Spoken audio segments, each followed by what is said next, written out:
If you're a podcast host, listen up, this one's for you. My name is Allie Jackson. I'm the host of Finding Mr. Height, a dating and relationship podcast that I've been doing for 4 years now, sharing my positive and practical approach to dating that's built on my own life experience. And I wanted to share another experience that I've had, my secret behind monetizing my show. It's called Red Circle, and I was just telling my colleague about how much I love their platform. With Red Circle, not only am I getting a seamless hosting experience, but I also love the support I receive in ad sales. It's not just typical ad sales either. It's targeted opportunities based on my show and my life. And the platform is super simple. You just set your preferences and Red Circle matches you with sponsors that align with your show. You can vet every opportunity and their platform gives you great analytics. More recently too, my Red Circle team has brought me opportunities outside of my podcast on social media to really augment the podcast partnerships, bring them full circle. I just can't recommend them enough. If you want to give it a try, go to redcircle.com to get your free trial. That's redcircle.com for a free trial.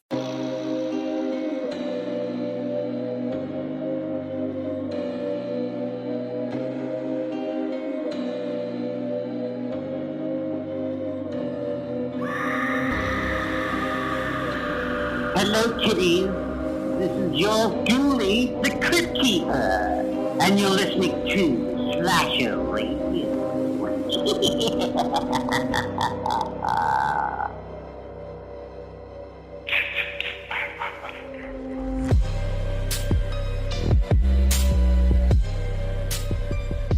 Welcome to Slasher Radio with the host Mikey Bonez, Rob Humphrey, and Cat Voleur. Welcome back. What's up, guys?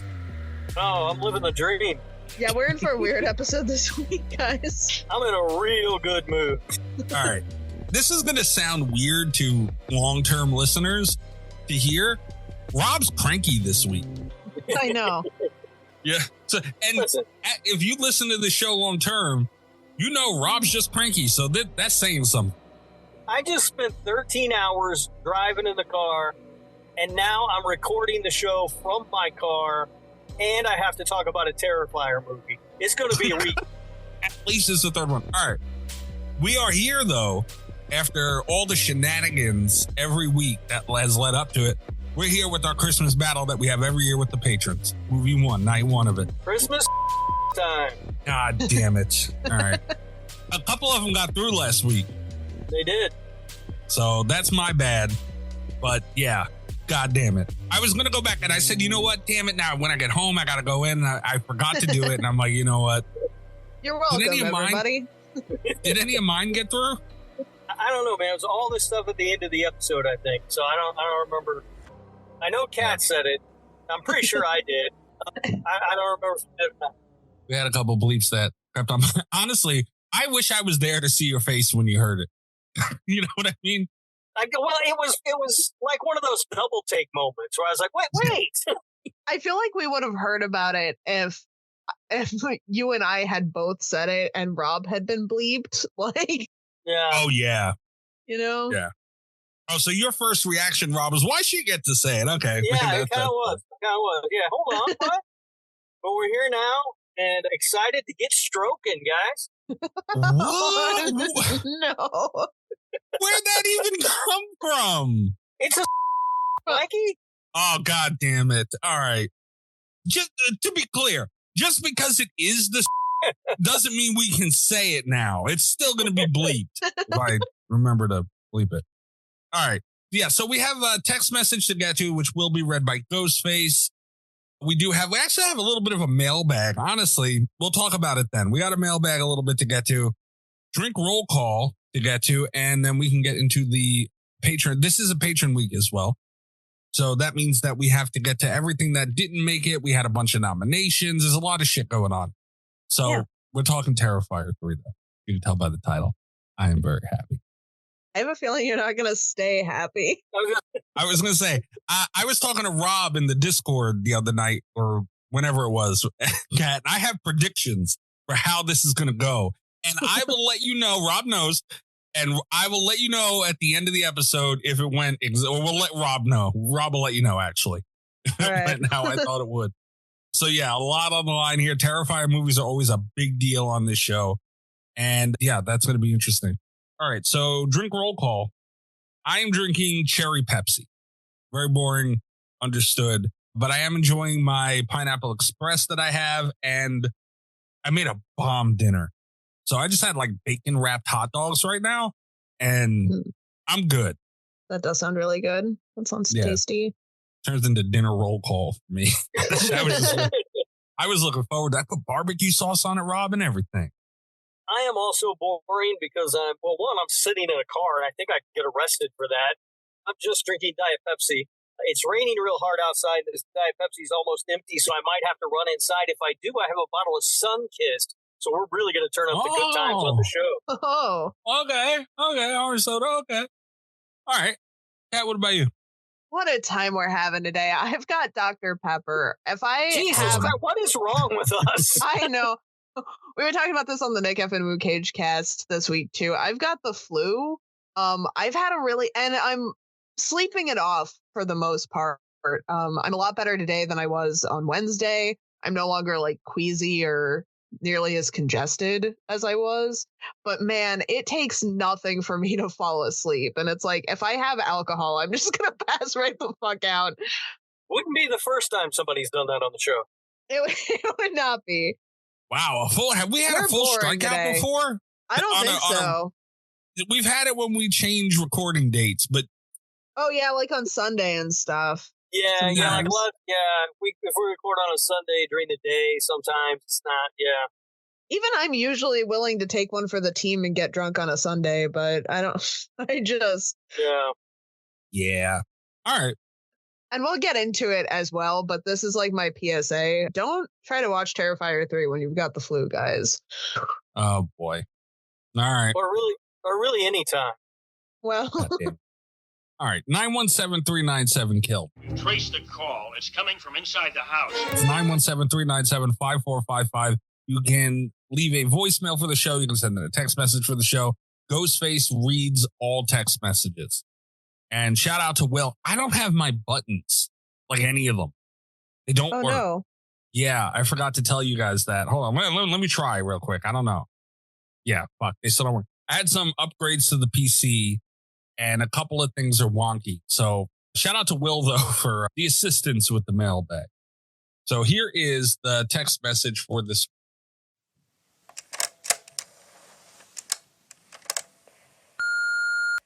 Ghostface here with a text message from IR Chris from the mailbag. Hi, hello, Slasher Radio. It is I, the card-carrying hose Pepperoni, with a commitment to the bit with a check-in. I want to congratulate Bones for taking the Cult FM 7 Days to Die trivia gauntlet like a big boy. He was given the conditions and without blinking said, "Bring it." So I am proud to announce that he has passed on the ring curse. Bones is now free and clear. But now I am sad to announce. Robert Thunderballs, Humphrey and Cat wears my book about eating worms velour. He has redirected the curse. His failure to reach a C grade in Ring Trivia, a franchise he said he would never need to re-watch to talk about, means this. Bones has sacrificed one of his movie picks to the benevolent Chaos Goblin. I.R. Chris. He won't see an Asian horror movie pick, but the pick will be customized to target one of you two. This pick will not be gentle as the dildo of consequences will rarely arrive pre-lubed. Make peace with your God. God damn. IR Chris. Are we going to have to bleep Ghostface? I was going to say, I don't think he can say dildo. I don't think he can say lube. I don't think pre-lube can be said on the show. That was my problem. Lube or dildo. I mean, look, if I can't say he can't say any of that. You can say dildo. It's not that bad to bleep. You can start bleeping everything around here. You do bleep everything. I can't say I can't say I can't say I can't say Christmas. What am I going to name this line? Hold on. Bleep spree. Rob voicemail. Merry Christmas, everybody. Plus Cat. All right. This is what my life. You guys are making me work during this now. This is ridiculous. All right. I want to throw this out here. I do owe Chris a book about eating worms, but it is contracted. I sold it to a press. I no longer have any control over when the worm book does or does not come out. I've been working on it. Also, we talked about this in the group chat, but I'll tell the listeners as well. I am the most ring friendly on this show. If I get personally attacked because Mikey failed ring trivia when he could have just released an episode, I will make both of my co-hosts watch Mother. So help me God, I'll do it. Let's not get carried away, Cat. Nobody needs to watch I'm just saying those are the Nobody needs to watch consequences. Mother. You better hope Chris targets you. I don't even know what I did to get targeted. I didn't do anything. I really All think I it know- should be Mikey. That's the thing is Chris makes it sound like Mikey's like being punished by losing a pick. I think I'm willing to lose a pick to punish Mikey for the ring thing. Like that seems more fair. You did. It was your birthday pick. You did. It was on you. So did Rob, though. There you go. And that's the beauty of it. How about what if we make a compromise, Chris? We'll give you 2 picks to punish Mikey. Rob and I will each sacrifice a pick. Chris has dignity. He wouldn't do that. Okay. Chris. It's always things that make me think, what if someone just started listening to this show? You know what I mean? Like, it's a lot to catch up on. Long story short, there was a Ring episode that should have been done on another show, and I've been getting pummeled with Ring movies since then in punishment for not putting out that episode. I don't even have my Alley button. I don't have any buttons. I went on Alley stream, and Chris was in there, Rob was in there, it got brought up, Will was there, bunch of people there.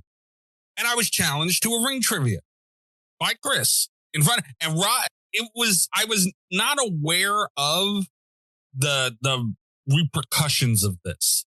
I just said, fine, I'll do it. Right. So we come day of, and Chris proposes these repercussions if I win, if I lose.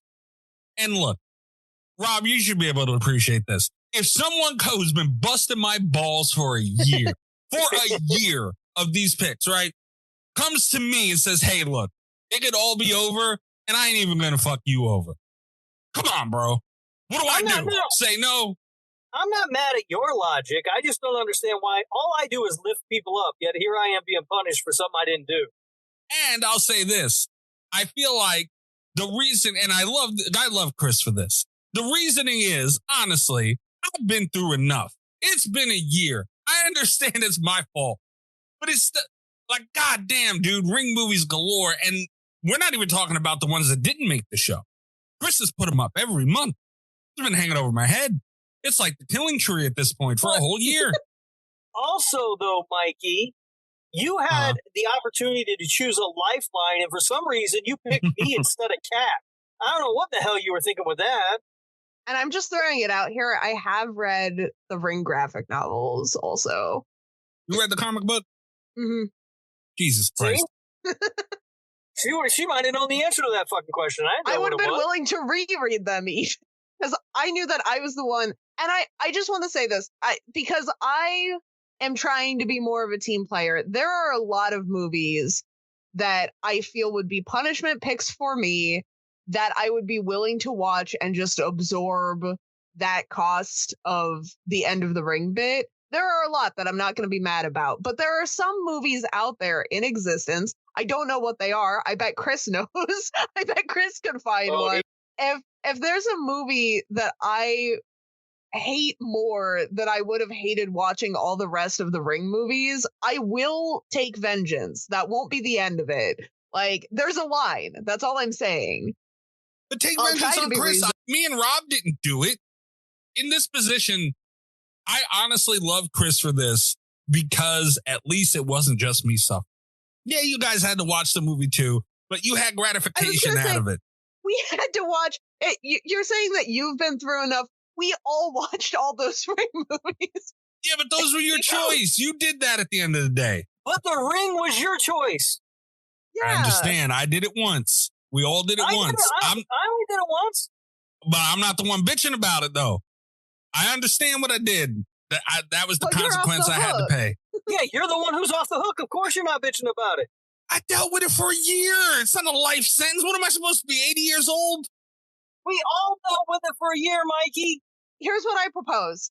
In the spirit of Christmas, I think that when the punishment pick comes, we should have the choice between watching the movie or marathoning all of the Ring movies. And that way if we go through with the punishment, it's like a no bitch situation because we chose to watch it. Also, honestly, Chris, I'm sure you're listening to this, Chris. My vote, honestly, is shoot a cat. And here's why. She had it the easiest through this, Rob. You got to admit this, too. Because she at least liked Ringu and The Ring. Yeah, that's true, Cat. You got, what, half the movies that you like. That's not that bad. We had to suffer through every single one of those damn movies. I wasn't called as the phone a friend, though, so... Yeah. There's no one on this recording right now who thought I was going to get the answer to any Ring question. I always chose this phone a friend. I'll never know. And there was also no one on this call or that was an alley stream that thought I would pass that fucking trivia thing. There's no way. Keep in mind, too, listeners, I was asked questions about the comic book and the website that was used for promotion. What was the link to the web? I don't fucking remember. I was 12 when that movie came out. I don't know. And I didn't even know there was a comic. These movies did not have anything to do with whether or not I'm capable of talking about The Ring or not. It just doesn't. Yeah. And that's the way it is. And honestly, me and Allie, we're kicking around the idea because Rob said in Allie's chat that the power move would be if we released the Ring episode on Cult FM after all this. And honestly, we've kicked it around, but I will not watch the fucking Ring again. So now that is the holdup. But I'm off the hook either way. I'm just saying I have the most to lose and the least to gain from this. And I'm not saying I won't do it. I'm not saying I won't watch a punishment pick, even though I don't think this is my fault as much as it is Mikey's fault. I'm just saying absolutely. I might bring you down with me. I mean, yeah, it's my fault. Because but I'll still have a pick after that. He's taking your pick. So my pick might be Mother. We don't know. I have seen Mother. I can get through it.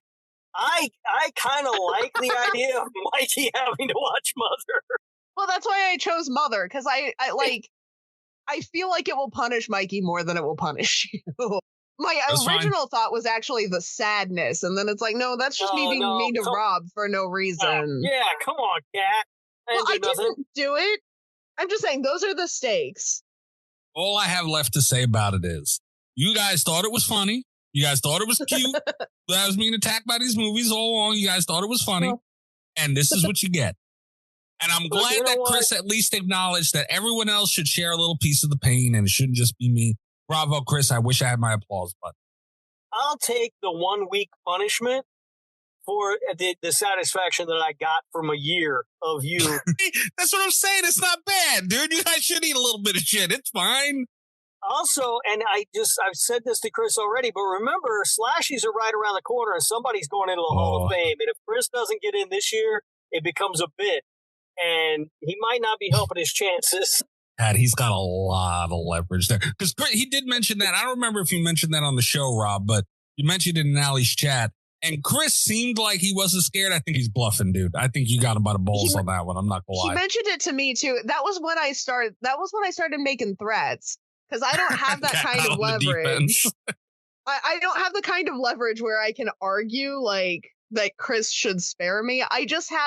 We've all made decisions. I understand this is where we're at. I'm just saying I'm not entirely done being vengeful. I've still got some revenge picks in me.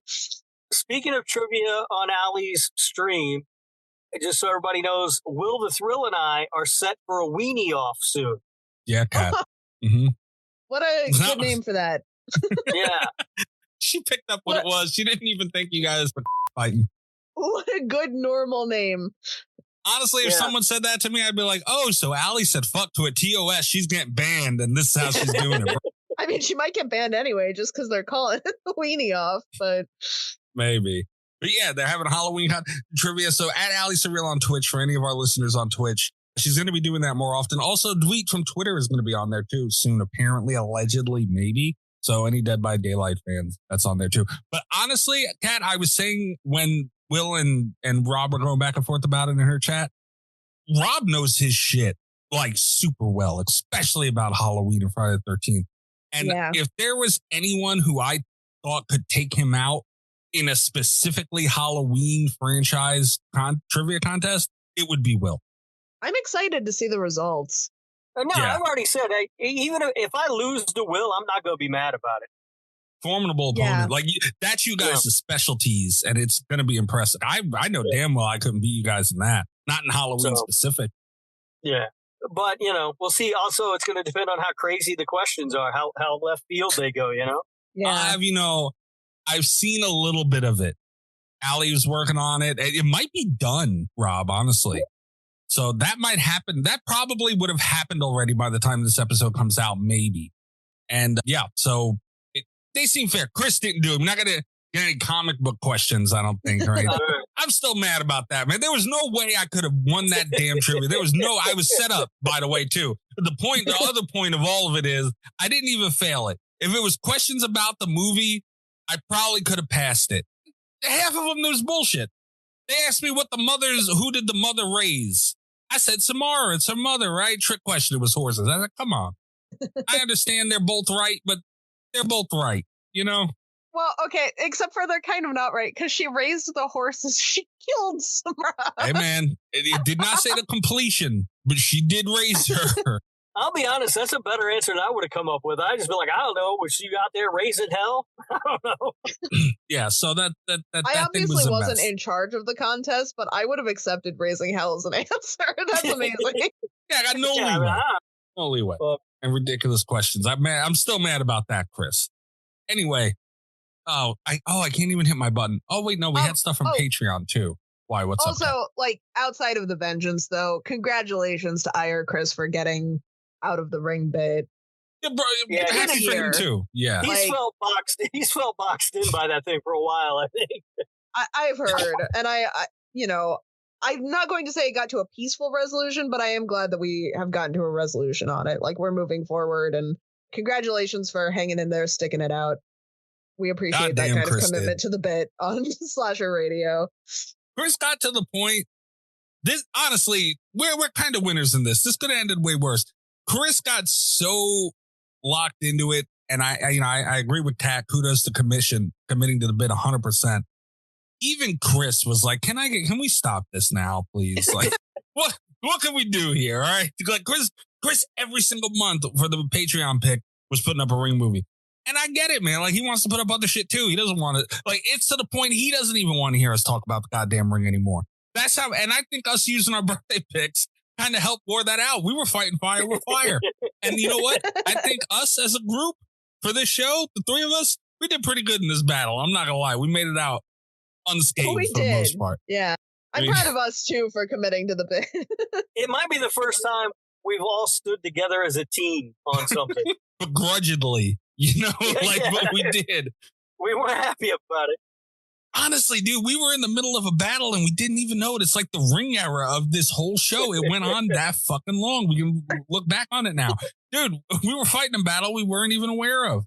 And we did pretty good. I mean, 3 Ring movies later and now whatever Chris has for us, but still, we did all right. Good for us. Good all right, for us. so Gabagool missed. Oh, no, I have stuff from Patreon too. Jeez. Okay, this might turn into a bit depending on not a bit, but like an extra segment, an extension of the voicemail text message. The patrons have been commenting on Patreon. So I feel like those should be read on the show too. Sure, yeah. Let me find where it started. Well, I think there was more last week. It's really been Will and Carly. Greg will get in there sometimes. And okay, yeah, there's not too much here, but IR Chris commented on our last week's episode, Misery.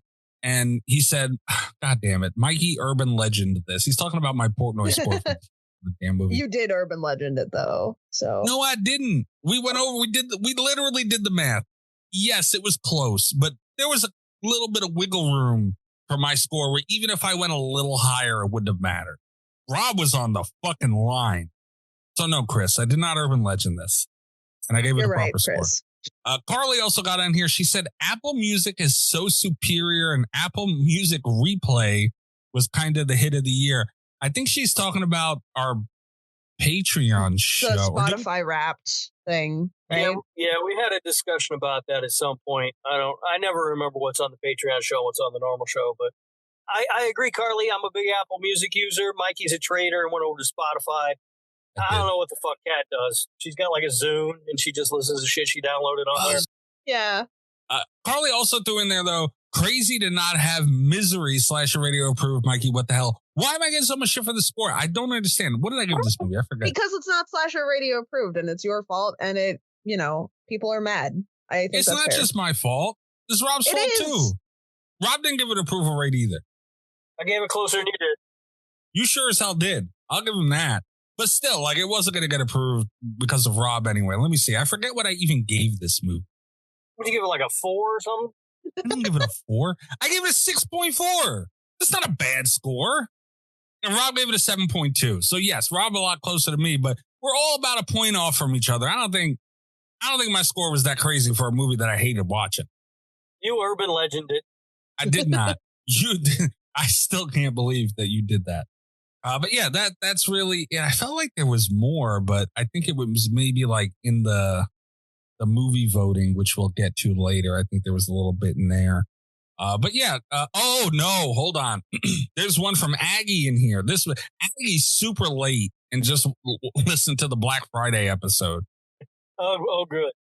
Oh, Aggie's another one. Rob, here's a comment. Rob, at 1 hour, 8 minute and 30 second. All right, Aggie. Jeez. Aggie, I don't know what the hell I said. You know me better than that. Aggie's like the Karen of Patreon comments. What the hell's that, Aggie? To the second. In Aggie's defense, we have commented on the patrons not letting us know when we say shit. Aggie is correct in that Aggie's got timestamps. I mean, yeah, shit. Like, I get why she did it. I understood, but we're not going back and listening to that timestamp. I hate to be the one to break it to you. She said 1 hour, 8 minute and 30. I couldn't go back and listen to it if I wanted to. Never hear the Patreon episodes anyway. All right, the comment reads, Rob, at whatever Karen timestamp she has in here, you said you didn't care about any of the characters. How could you say that about the maintenance guy, Archie? He was a gem, and he fought those alien zombies to the death. He destroyed those things with a nail gun. Plus, I think she meant to put, you can't tell me that man was a veteran. You need to show more respect. How could you say such an awful thing about Archie? You should be ashamed. Who the fuck is Archie? I don't even know who that is. Come on, Aggie. That movie was bad. You know it was bad. I'm not gonna lie. I don't remember who the hell Archie was. No, I don't remember no Archie with a nail gun. I do remember the nail gun thing, and I thought the nail gun thing was really cool.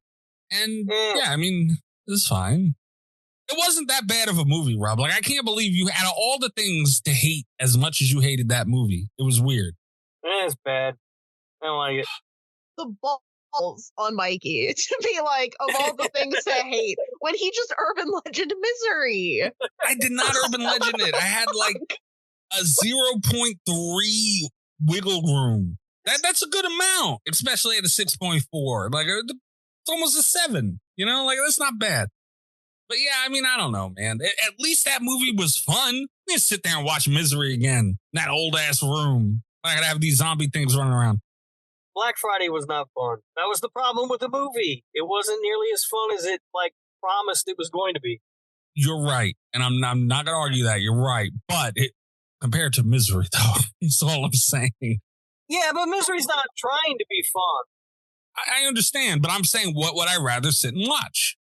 I mean, I'm saying, if Misery's description was Kathy Bates fights James Caan in a toy store, and then we got what we got, I would be mad. But, right. It wasn't that. It wasn't trying to be that, you know? I'm just saying, I didn't have the worst time in the world watching Black Friday, and I gave it a 4.4. I hated watching Misery, and I gave it a 6.4. I feel like I'm on par. I don't even understand what's happening. Stand by it. Hit your buttons. Right. Well, if you need clarification, Kat, go back to the timestamp and listen. Yeah. We have a timestamp. Thank you for the comment, though, Aggie. Patrons do that more often, by the way. Like, it would be nice to have a little mailbag segment. Yeah. Instead of just one thing. Like, it would be nice to have a little bit. So, yeah, interact, man. Come on. Listeners, too, who we don't normally hear from. Come on. I've been lazy pricks. Let's not open it to everybody. Let's the patrons, you know? These other freeloaders. Look, if you're not paying for the show, I don't want to fucking hear what you say. But I'm saying text messages. I mean, it is nice to get that interaction. But if the patrons do it more, it won't matter. We could do it patron only. That's true. Yeah, I mean, we're already giving you this shit for free. This fucking gold right here is free. Rob's sitting in his car. You got me sitting in a goddamn show on my Bluetooth. Come on. He's sitting in a car for that? you, listeners. Subscribe. Goddamn. Oh. All right. Crazy Indian, get the fuck out of here! You! Go back to turning tricks in Hoboken, you pain in the ass! This is the Gabaguli Mystery Corner where our listeners anonymously send in Italian memes making fun of me for being Italian. I don't know why they do it. We're here. Welcome to Slasher Radio. Yeah, and speaking of this, Cat, don't let me forget. I got some stuff I got to send to you. Okay. I got it today great. while I was on the road. I didn't have time to send it over. We have Mikey. I have a Gabaguli mystery meme that I've been saving for this week because I knew that we were starting Christmas stuff. I have one that I saved from last year's Gabaguli mystery Jesus. runoff. I'm not sending that one today because a kind listener sent in more Gabaguli mystery memes than I could use in one Christmas. So Jesus Christ. Guys, look, everyone who's sending this shit in, calm down. All right? Like, doing the holiday stuff, I get it. But, dude, like, I'm going to get like 2, 3 around the holiday. Like I said, we don't need. So one person sent like what, 5, 6? The fuck? yeah. Calm down, guys. Jesus Christ. Holy shit. You got that in your living room, Mikey? That's gross. Or genius. This is very disrespectful. All right? It's very disrespectful. Where do I begin? Okay, what? Honestly, I don't even know what this is. Are those bags of mozzarella? Yeah. Or those onions? Oh, okay, yeah. All right, so this is, the meme says Christmas tree Italian style. And I don't know, it's like a bunch of sticks and shit that's like, it's like a tree. Oh, it's one of those like long arm trees. It's like a house plant. It's not even a fucking tree. It's like a house plant that someone decorated with hanging sausage, uncooked hanging Italian sausage and balls of mozzarella. Honestly, I think this is extremely disrespectful. I don't like this meme. Whoever sent it is a butthole. I would eat the fuck out of everything on this tree. Like, I would put a dent in the shit on this tree. I'm not gonna lie. I love mozzarella. I love sausage. That'll probably be a button on someone's soundboard sooner than later. But either way, yeah, this is good shit right here. As far as the food, because I do go and get mad sometimes at the food that are in the meme. So if we were just looking at that, top tier. Just as what we're doing right now, fuck whoever sent this in. Also, Kat, I no longer have something that I have to send to you. Oh, was this it? This was it? Yeah. Son of a bitch. I think I know who did this. All right. Would you like a second meme to confirm? No, right. I would not. Hold on one second. Hypothetical question. Would you rather 2 memes today or 3 memes for Christmas? We can't do 3 memes. What are you trying to kill me? It's Christmas. I shouldn't get any at all. How are you going to give me 3? Well, we can do 4 today, and then you won't have any next week. Oh, yeah, that's also an option. Except for you run the risk that people will send them to me next Thursday. So I don't want to promise that. I just, it's... But you realize it's not my responsibility to see all Italian memes sent in for a season or a holiday. But this is a problem for them. Counterpoint, it is our responsibility to show them to you. Yeah. That's on your terms. So give me one in fucking February. That's what the hell?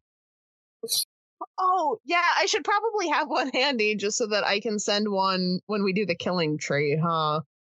God damn it. Oh, yeah, that's a good idea. Yeah. All right, you're safe. I'm contacting the person that I suspect of doing this is live on Twitch right now. And I'm going to confront them and see what the hell they have to say about this. Interesting. You know what? Hold on. Let's see. Hold on. Interesting that you would think that it would be somebody on Twitch. Yeah, I don't know why Did you think send that. in Gabaguli meme, you son of a bitch? Not deny or confirm. Son of a bitch, I knew it. Aggie, why? God damn it. She got caught live, and 4Cat caught her live on the fucking show, live reaction just now. Caught one. I just pulled an Oompa Loompa, and I caught one. in the You act. don't know that. She says she could not confirm nor deny. Nah, and I got can't her. confirm nor deny. Because I've noticed patterns on these things, man. We've been doing this year. I'm going to pick up on some stuff. Starting to learn some shit here. Sons of bitches. All right.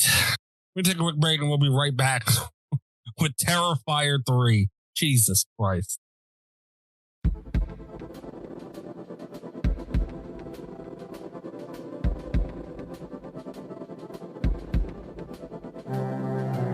Okay. Rob, we got to go through all the movies that didn't make it because you don't know how to use Patreon. That is correct. That's correct. First one up, this is the Omen process where every single month our patrons, they get to decide a horror movie that we discuss. Every month, we have no say-so in the matter. That is what this week is. Turned out very good for me. And here we are. These are the movies that were nominated by the patrons but did not make it. Silent Night, Deadly Night by Amber, 1984. Good pick, Banger. Amber. Love it. Not mad there. On the flip side of that coin, Greg put up Black Christmas 2019. God damn it, Greg. He likes that movie, doesn't he? Nobody likes that movie. Not Greg. I can't imagine he likes that. He likes the 2006? Oh, is that Black, the one? Black Xmas. He likes that one. I don't think he likes the 2019. I mean, I'm giving him the benefit of the doubt. Although, Kat, he did say, you'll appreciate this. On his live tonight, he said one of the craziest things I've ever heard him say. Do you want me to tell you or not? Oh, no, I want to hear. He put forth the take that Spiral is the better version of Silence of the Lambs. What? Wow. Yes. Those words came out of his mouth. That pisses me off. God damn. It's an affront to humanity, to be honest with you. I don't even know what to do with that. Like, does he hate Silence of the Lambs that much? He's a prick to it. And how? I don't know. And how does he like Spiral? See, that one I knew, and I thought you were gonna like try to surprise me because I know that he has some like Spiral is the best Saw movie takes. It was like I was prepared for that, and then you said Silence of the Lambs, and it's like, how did that get wrapped up in this? I've never been watching Silence of the Lambs and been like, you know what this needs? A comedy bit, and for Buffalo Bill to email Clue. That's just never occurred to me. Well, that's what he said. Ooh. That's what he said. Oh my god. And also, we didn't plug the Patreon very well. We spent a lot of time talking about that Ring trivia, and we never mentioned that you can hear the entire thing if you subscribe to our Patreon. Oh yeah, you can. You can hear the Ring trivia this week on Patreon. We're always talking about why don't more people subscribe to the Patreon. Maybe if we plugged it a little better when the opportunities came up. We forget to tell them. Yeah. There's so much to go over. No, yeah, that is on us though. Yeah, the entire video and audio of this whole thing, potato and all, on Allie's stream is live on Patreon. Well, not live, but it's on Patreon. So and watch the video if you can, because she did a fantastic job with the set and everything and all that. It looked great. Yeah, it looks really, it's hysterical. It's perfect for Allie. It's the most Allie thing you'll ever see. And I mean that in a good way this time. It's very white. Super white. All right. What else was on here? It's also hard with Greg to tell when you're talking about bad movies and good movies and which way. Like, it's so hard to tell what side he's on the thing. Also, I do want to just throw this out here. I really don't want to rewatch that Black Christmas, the 2019 one. And I hate to say it, it might be a good episode of the show. It might be one of those, like, we all come together as a Christmas miracle to really hate a movie, and it's a good discussion kind of episode. Are you saying that should be our pick for this? I am not saying that, because we've got, this is the year we're going to win. We've got an ace up our sleeves, guys. But we really do. We really do. Okay.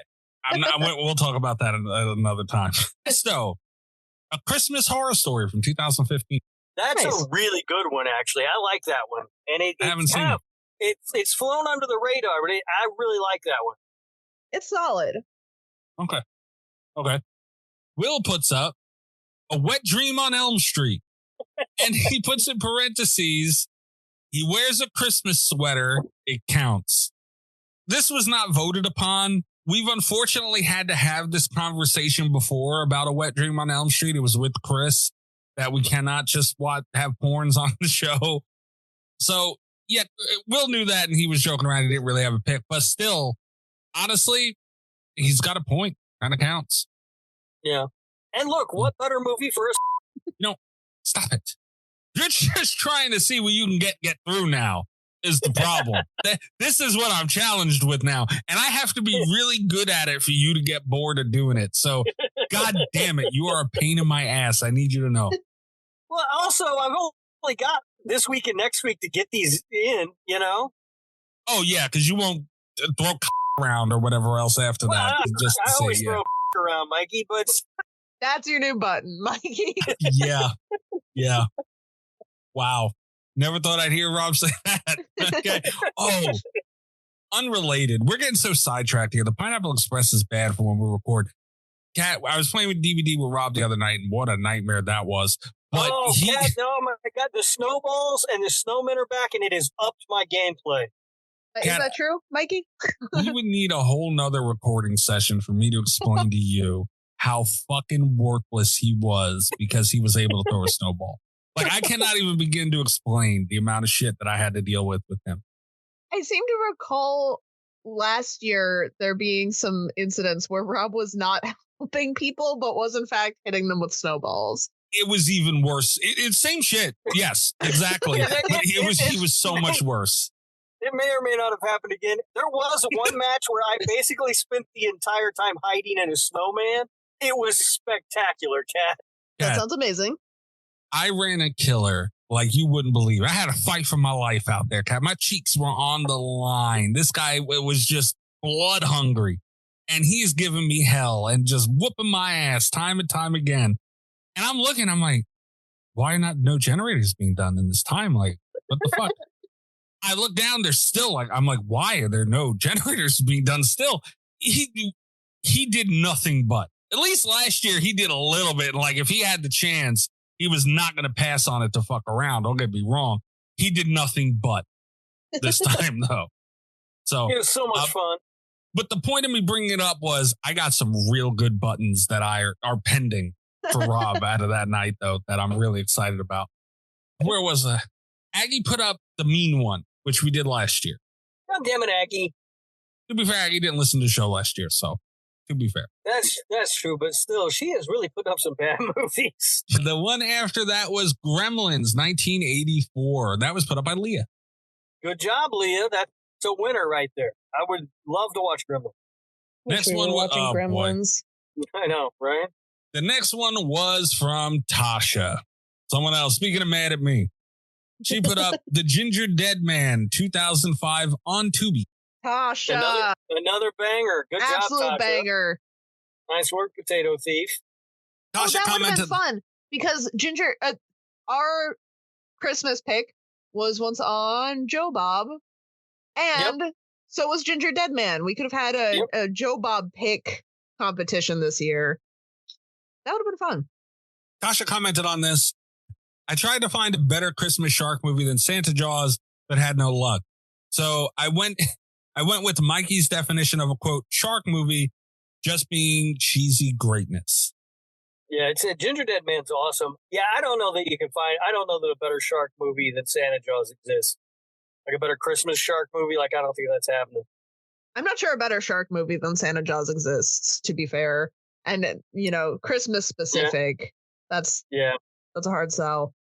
I commented on this and said GG easy. which I did not appreciate. I should bleep this maybe.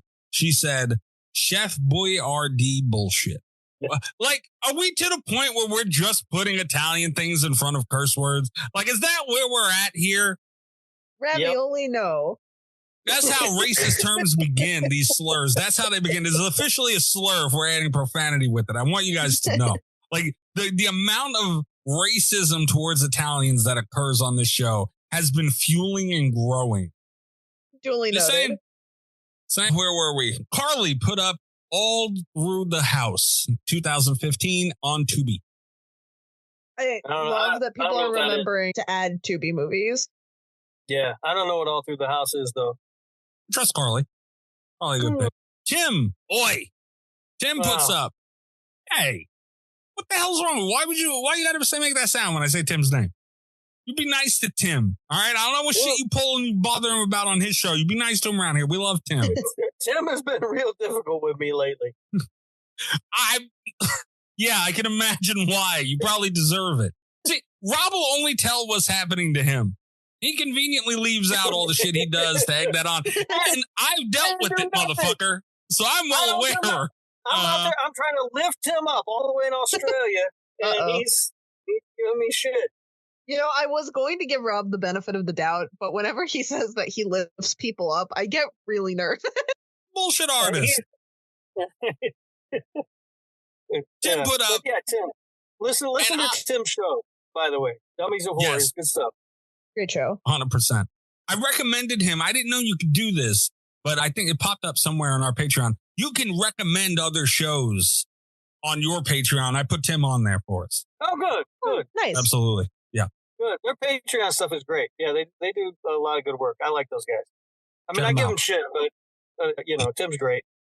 Tim put up, There's Something in the Barn. Came out last year, and it's awesome, although Rob will probably hate it. I seen this. This was put up. Allie did movie nights on her. Well, sometimes she does movie nights, but she would do it on her stream where she would show the trailers of nominated movies, all that stuff. This was on there. And I don't know if you remember this one, Rob. I was excited to watch this movie. I wish it would have won. Yeah, I remember seeing the trailer for it. I haven't seen it either. I've heard good things that Tim does. He loves that movie. He talks a lot about it. I'm hearing about this one for the first time right now.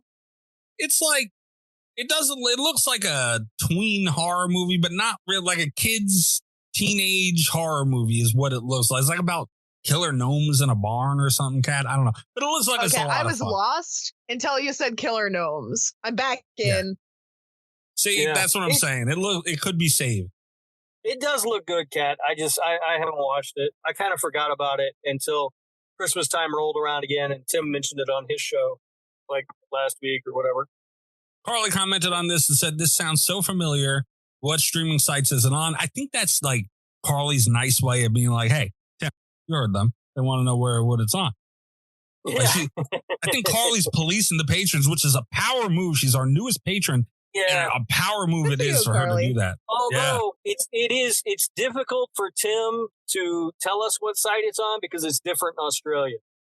True, and that's what Tim pointed out. He commented on that. I'm in Australia and it's only on one thing called Bingy. Now it's Bing, B-I-N-G with an E. Binge? Like, I don't know how Australians would say it. They have weird names. They have one streaming service they talk about a lot. It's literally just called Stan, which makes me laugh every time because that's a stupid fucking name. But yeah, so they'll be talking on their show like, yeah, I watched it on Stan. I'm like, what the fuck? Yeah, so Tim, I don't know if some dude named Stan over there just started a company or what, but I don't know what you're laughing about. If you ever started a streaming service, it'd 100% be called Rob. oh, absolutely it would. Absolutely. I name watched it on everything the after Rob. myself. He really does this the thing. Either that or Thunderballs, or lately I Be Banging, which I do appreciate. I Be Banging. Yeah, I'd be banging you. You know, people still in the Discord will just randomly go, I be banging. I love Well, that. they ought to. Yeah, they ought to. Also, so you know, Kat, there is a young gentleman in the Discord that has, I believe, idolized Rob. That scares me. Right? Cut that out. Don't do that. You talking about Leo? Yeah, Rob was going on about some story about an ex-girlfriend and some fucked up shit he did. And Leo, I think, idolizes him from that moment on, which is scary. That doesn't sound like me. Mm-hmm. Well, good. I didn't say I got you one. Fuck the balls of you. Anyway, you know, the movie that did just win. assume I got you a ticket. I didn't. The movie that did win for this week and that we will be discussing is Terrifier 3. the worst of the options. Nominated by whom? IR Chris. Chris, a heavy episode. So it's Chris to blame. Go back to Ring movie. Look, man, I don't understand how the hell you can come up with that. This is by far the best movie on this list. And I don't know how you can say Let's that. not get crazy. I'm being a little bit hyperbolic about my feelings about Terrifier 3 because it's funny. I like to rage bait the listeners. I like it when we get angry comments from Shark Fizzle or whoever. I like winding people up. I don't hate Terrifier 3 that much, but to say that it's the best one on here is absolutely batshit crazy. Gremlins was nominated. Okay, but I'm saying Ginger Dead Man was nominated. Oh, it's way better than Ginger Dead Man. Silent Night, Deadly Night. I mean, come on. Better than that too. But No, Gremlins come is on, the only one debatable. It is. Debatable? But what is happening right now? Debatable in the sense of, like, if you want to sit down and watch a Christmas horror movie, you know what I mean? Like I said, they're so different movies. You know, like if you're in a mood for a horror movie, Terrifier 3 is the way to go. It's true. If I'm in a hot chocolate and watch a Christmas movie mood, Gremlins all day. All right. Opening thoughts on this? Anybody want to go first? I've said this already. I think this is the best movie in the franchise so far. But, I mean, that's kind of like being the tallest guy at midget school. I mean, it doesn't really matter. It's fine. Wow. While we're repeating stuff we've said on this podcast, the big reason I didn't want this to win is because I feel like I've already left my most interesting Terrifier 3 notes on this show. They were spoiler free, but they kind of all hold true. Rob and I are opposites here. I think this is the worst one so far. It has a couple things that I like that we'll get into, but honestly, it's kind of boring. Like, I kind of thought that coming out of the theater, like my mind was starting to wander in places. Watching this while sick, I had to start it over so many times. Like, I could not stay up through this movie to save my life. It was rough. It took me all day to watch this. That was all I did today was watch Terrifier 3. And it was still in like 30-minute segments because it's just, there's not that much going on that's interesting. All right. My Terrifier rankings go from the bottom. I'll do it from the top. Terrifier 2, Terrifier 3, Terrifier 2, Terrifier 3, and maybe All Hallows Eve and then Terrifier. Maybe. Jesus Christ. Maybe. I don't know. But anyway. So, I kind of want to get on your case about this just a little bit. On Twitter's case, I guess, more than anything. There's this whole thing going around that, like, well, if you don't like the Terrifier movies, don't watch the Terrifier movies. Like, if you don't like the concept of Art the Clown, then you're not going to like 2 or 3 any better, you know? And it's like, I really liked Terrifier. I liked that it was a dingy, grimy, like, gross thing that was just about the killing. And now I feel like people are trying to gaslight me about this, where they're like, well, because that's a complaint that has been coming my way since I expressed not being a fan of the third one, where people are like, oh, gore hounds just only want gore. Like, you can't sit through story and you're bored. And it's like, well, yeah, like, it's a 2-hour movie. The story isn't that extraordinary that all of these movies need to be over 2 hours. And don't make it a thing where, like, I'm some kind of freak of nature because I want to see a gory horror movie. That's how this movie was sold. That's like how this franchise was sold. I liked the first one. It really frustrates me that there's like that I'm the bad guy now because I like what the first one did.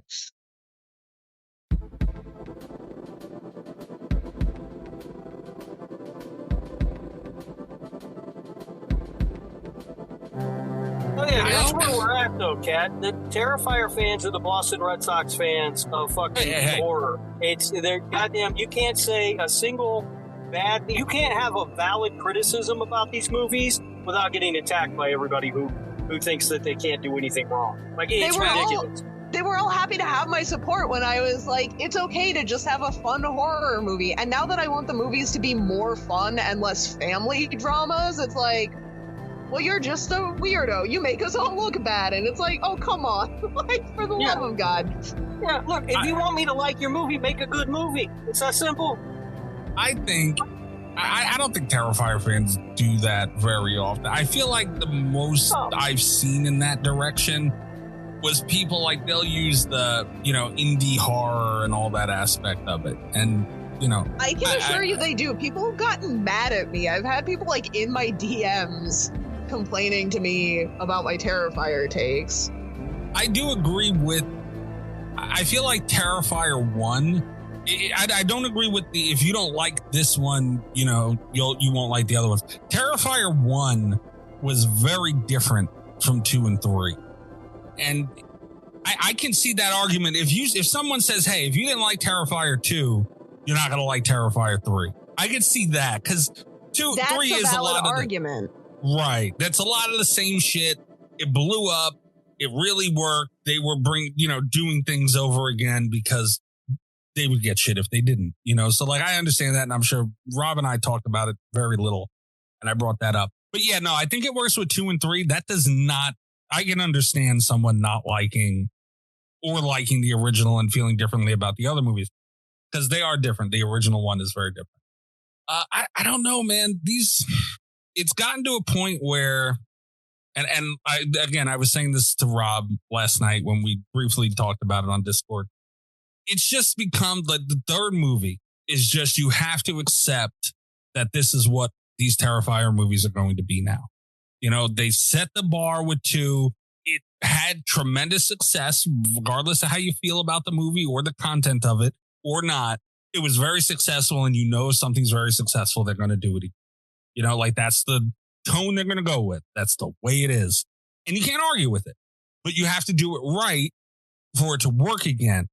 Not recreate at the same level. Sure. I feel like Terrifier 2 is much better than 3, and you're never going to recreate that no matter what they do, but to at least achieve it to where it's passable. I feel like that's where the Friday the 13th movies kind of started falling off a little bit because they weren't quite meeting that bar anymore after a certain point. And now it's like, okay, you're doing the same thing over again. Jason Voorhees, we get it, but you're not doing it as well as you used to. So now it's just the same shit and it's getting worse. I don't think they got worse in this movie, man. Like, yeah, some of it we've seen already and the shock and awe of it is gone. And it is kind of like, oh, okay, you're doing this. But dude, this is what they're going to do.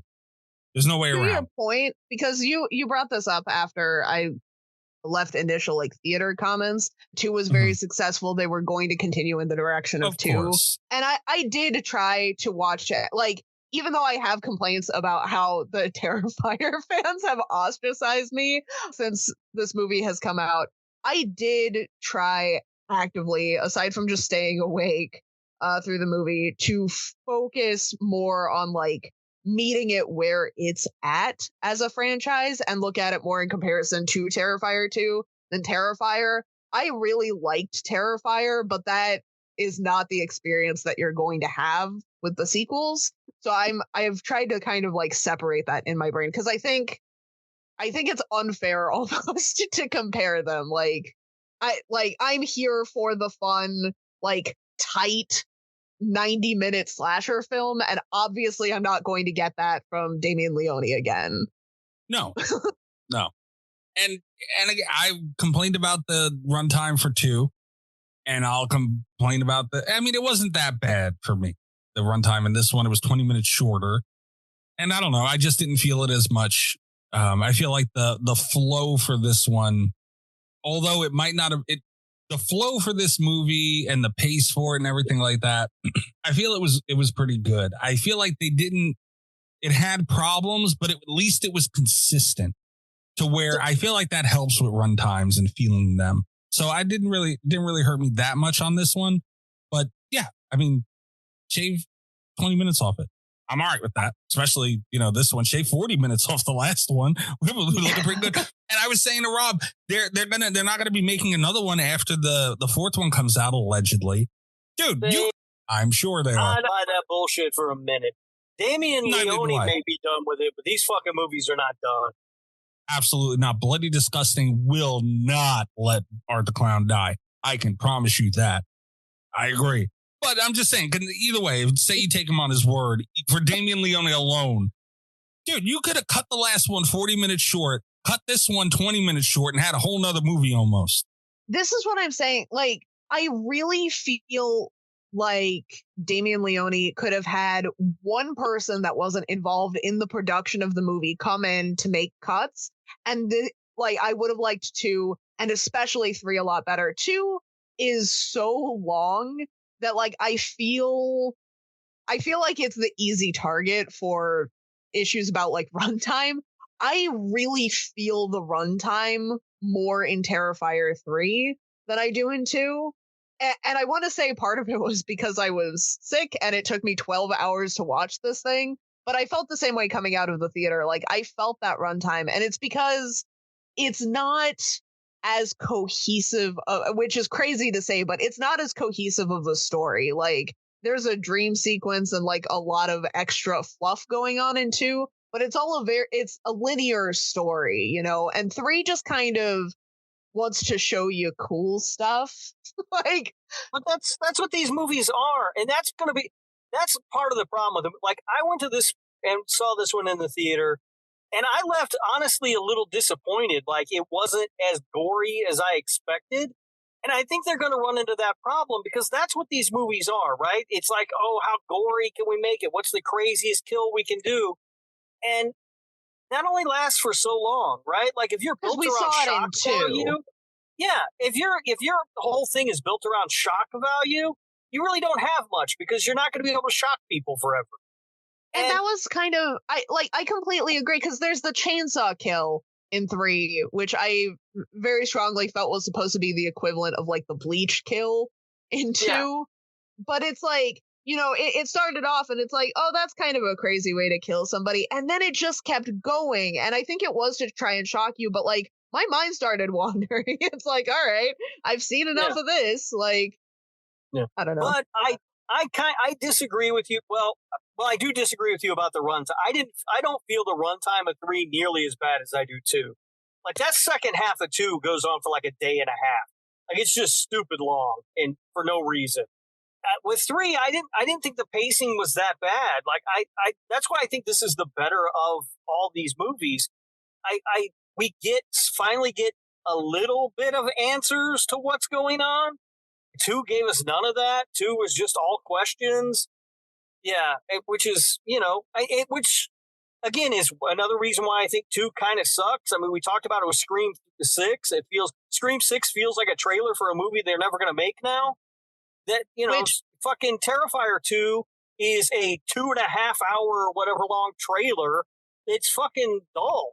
And we talked about this in our Terrifier 2 episode as well, but I actually like Terrifier 2 less, having seen Terrifier 3, because I do agree that it felt like a lot of setup and I was there for it. You know, I was like, the payoff for this is going to be incredible. But having seen Terrifier 3, I feel like it still was a crazy amount, like the percentage of more questions to answers was not great. And also I feel like the answers that we did get just weren't that satisfying. Like, I was kind of like, okay, I guess. Like, I agree with you on that. I don't think they're satisfying answers, really, but at least there's something.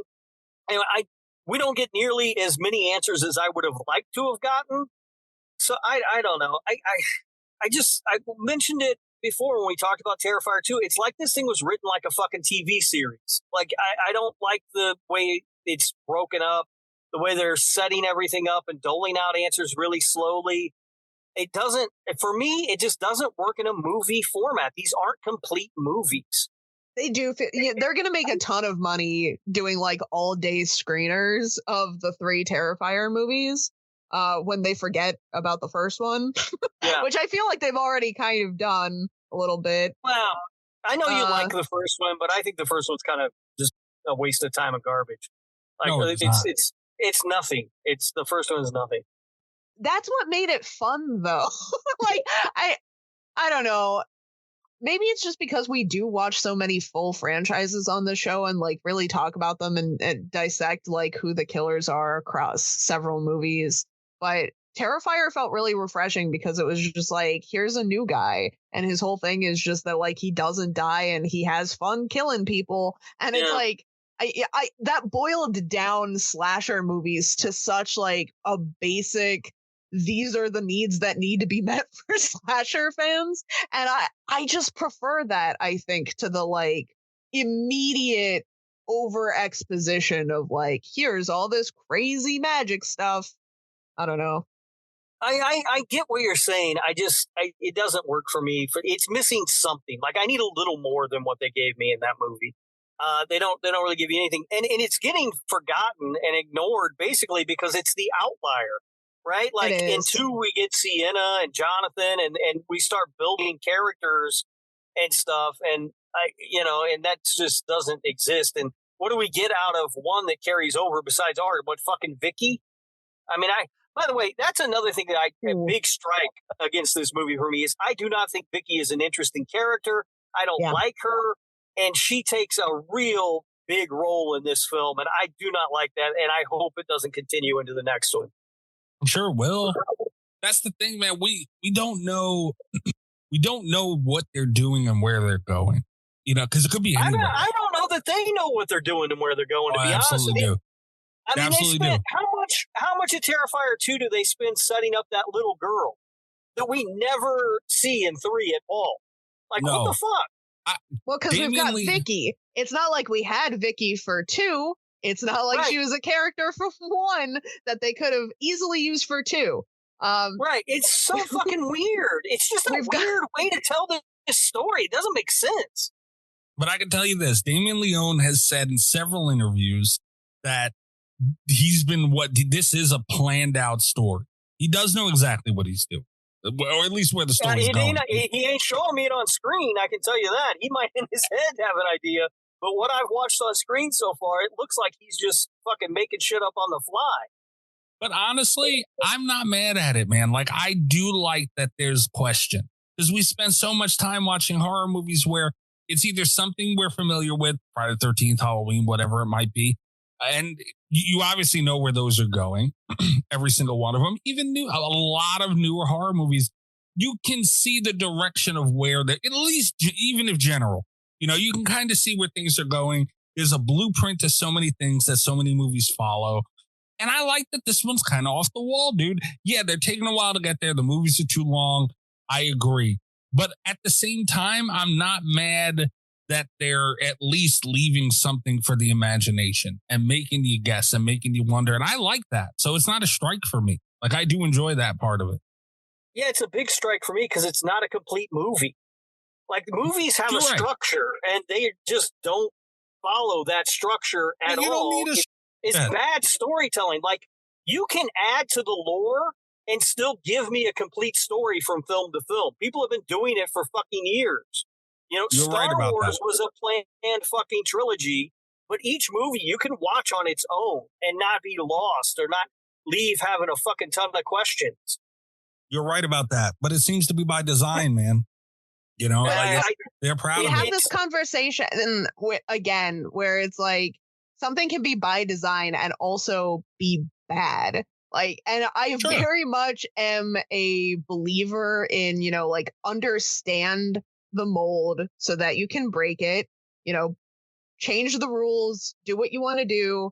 And there's a part of me that respects Damien Leone for doing that. Like, he's very clearly interested in doing what he wants to do, but I don't feel like this is I understand the rules and am subverting them. I feel more like this is just I'm doing whatever the fuck I want. You know what I mean? Like, it feels not as nuanced. It feels not as polished, or polished isn't the right word, because that was what I liked about Terrifier, was that it wasn't polished. Right. But it feels not as rewarding, I guess, from the audience perspective.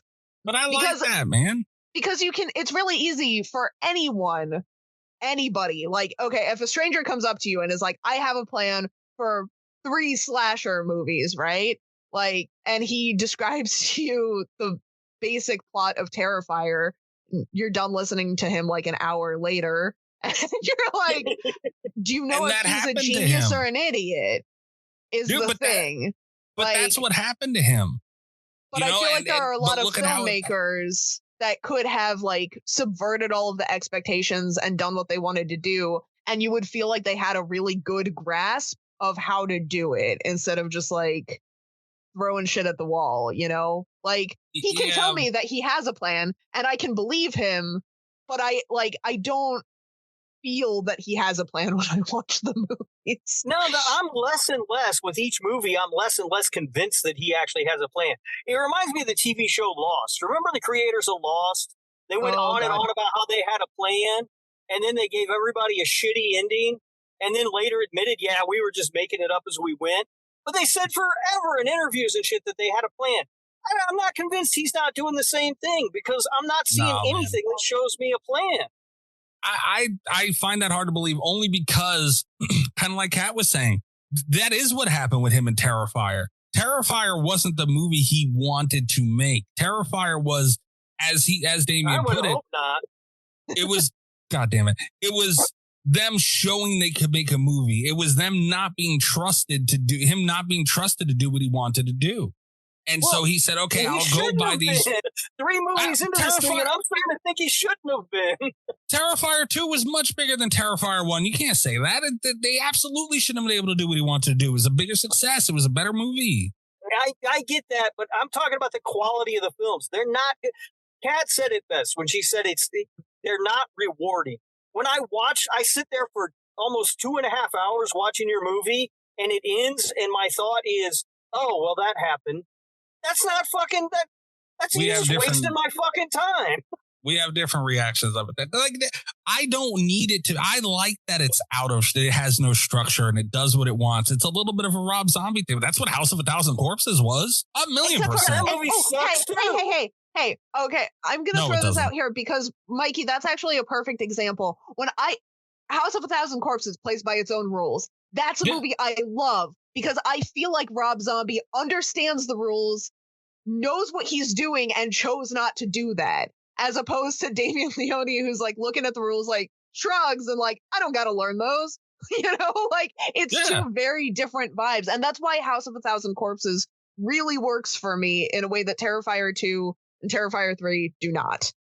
I like that. I like that it was more towards it, man. We don't need structure in every single movie. You know, because we have movies that break it well. There is no breaking it well or breaking it not. There's Rob and Greg don't think they broke it well in Terrifier 2 or even in Terrifier. You know, like it's a subjective thing and it works for me because I like that they went that far out of the restraints. I like that you don't know what to expect and it's off the wall and it's just shit everywhere and them doing whatever they want to do. And I love the story. Like when we talk to David Howard Thornton, like the stories of them making it, I can feel that watching it, you know, like it just gives that vibe. And I love that vibe that they give with these movies. That's why it's I wish I could feel that watching it. Cause I felt it talking to David Howard Thornton, but I don't feel it watching the movies. I felt at least watching this movie. Terrifier 3 to me feels the least like that. And we talked about this briefly, Mikey. They repeat themselves too much in this movie. They do. It was the one thing that really bugged the shit out of me, and it's such a small detail, was the Christmas tree sunglasses that Art was wearing. It's clearly just them trying to recreate the fucking flower glasses that he wore in the second movie, which is the best thing this fucking franchise has done so far. Really, it's the only good thing. Really. Those fucking that scene with those glasses, and it became such a meme and everything. They put those Christmas tree sunglasses on him just to try to recreate that. And it's fucking lame. Like, what is he going to be the slasher who wears a different set of novelty glasses in every movie? What's he going to have the ones with windshield wipers on them next time? I mean, knock that dumb shit off. And that's another thing that makes it feel like, because obviously they're not making them all at one time and then, you know, staggering them. But it's one thing that makes it feel like it wasn't planned. Like that was the Christmas tree glasses are like classic sellout move, which is crazy because he hasn't sold out to anyone. He's doing that himself. He's doing it to himself because like there was an unplanned moment in 2 that fans really connected with. It went viral, great marketing, great merchandising opportunity. And then like one business person on set is like, let's do it again for the memes. And it's like, come on, you know? It felt very corporate, and there are like little moments that do that, and that's not how I want to feel in my indie movie. Yeah, that really bothers me. I don't know why, because it is such a small thing, it should not bother me as much as it does. But every time I've watched this movie twice now. Both times I've watched it, I've hated those fucking Christmas tree glasses. Well, yeah, I mean, that is 100% a corporate move. And guess what, man? They'll have the same merchandising for those sunglasses, and they'll perform probably almost as well. You know, people are going to want to have them. And it's something that took off. I mean, I'm not mad at them for it. With anything, when you see success, it's not indie anymore. You know, like there's money to be made. Bloody Disgusting and what's their Cineverse? I forget. Whatever the company is that their production company for movies, that's more heavily involved. They're investing more money into it. There's other companies involved, and it was being shopped around. These are things that are going to happen, and we just kind of have to. I mean, that it happened with Nightmare on Elm Street. It happens with every single one of them, and that's just the way it is. You know, like it's unfortunate. It's an unfortunate reality.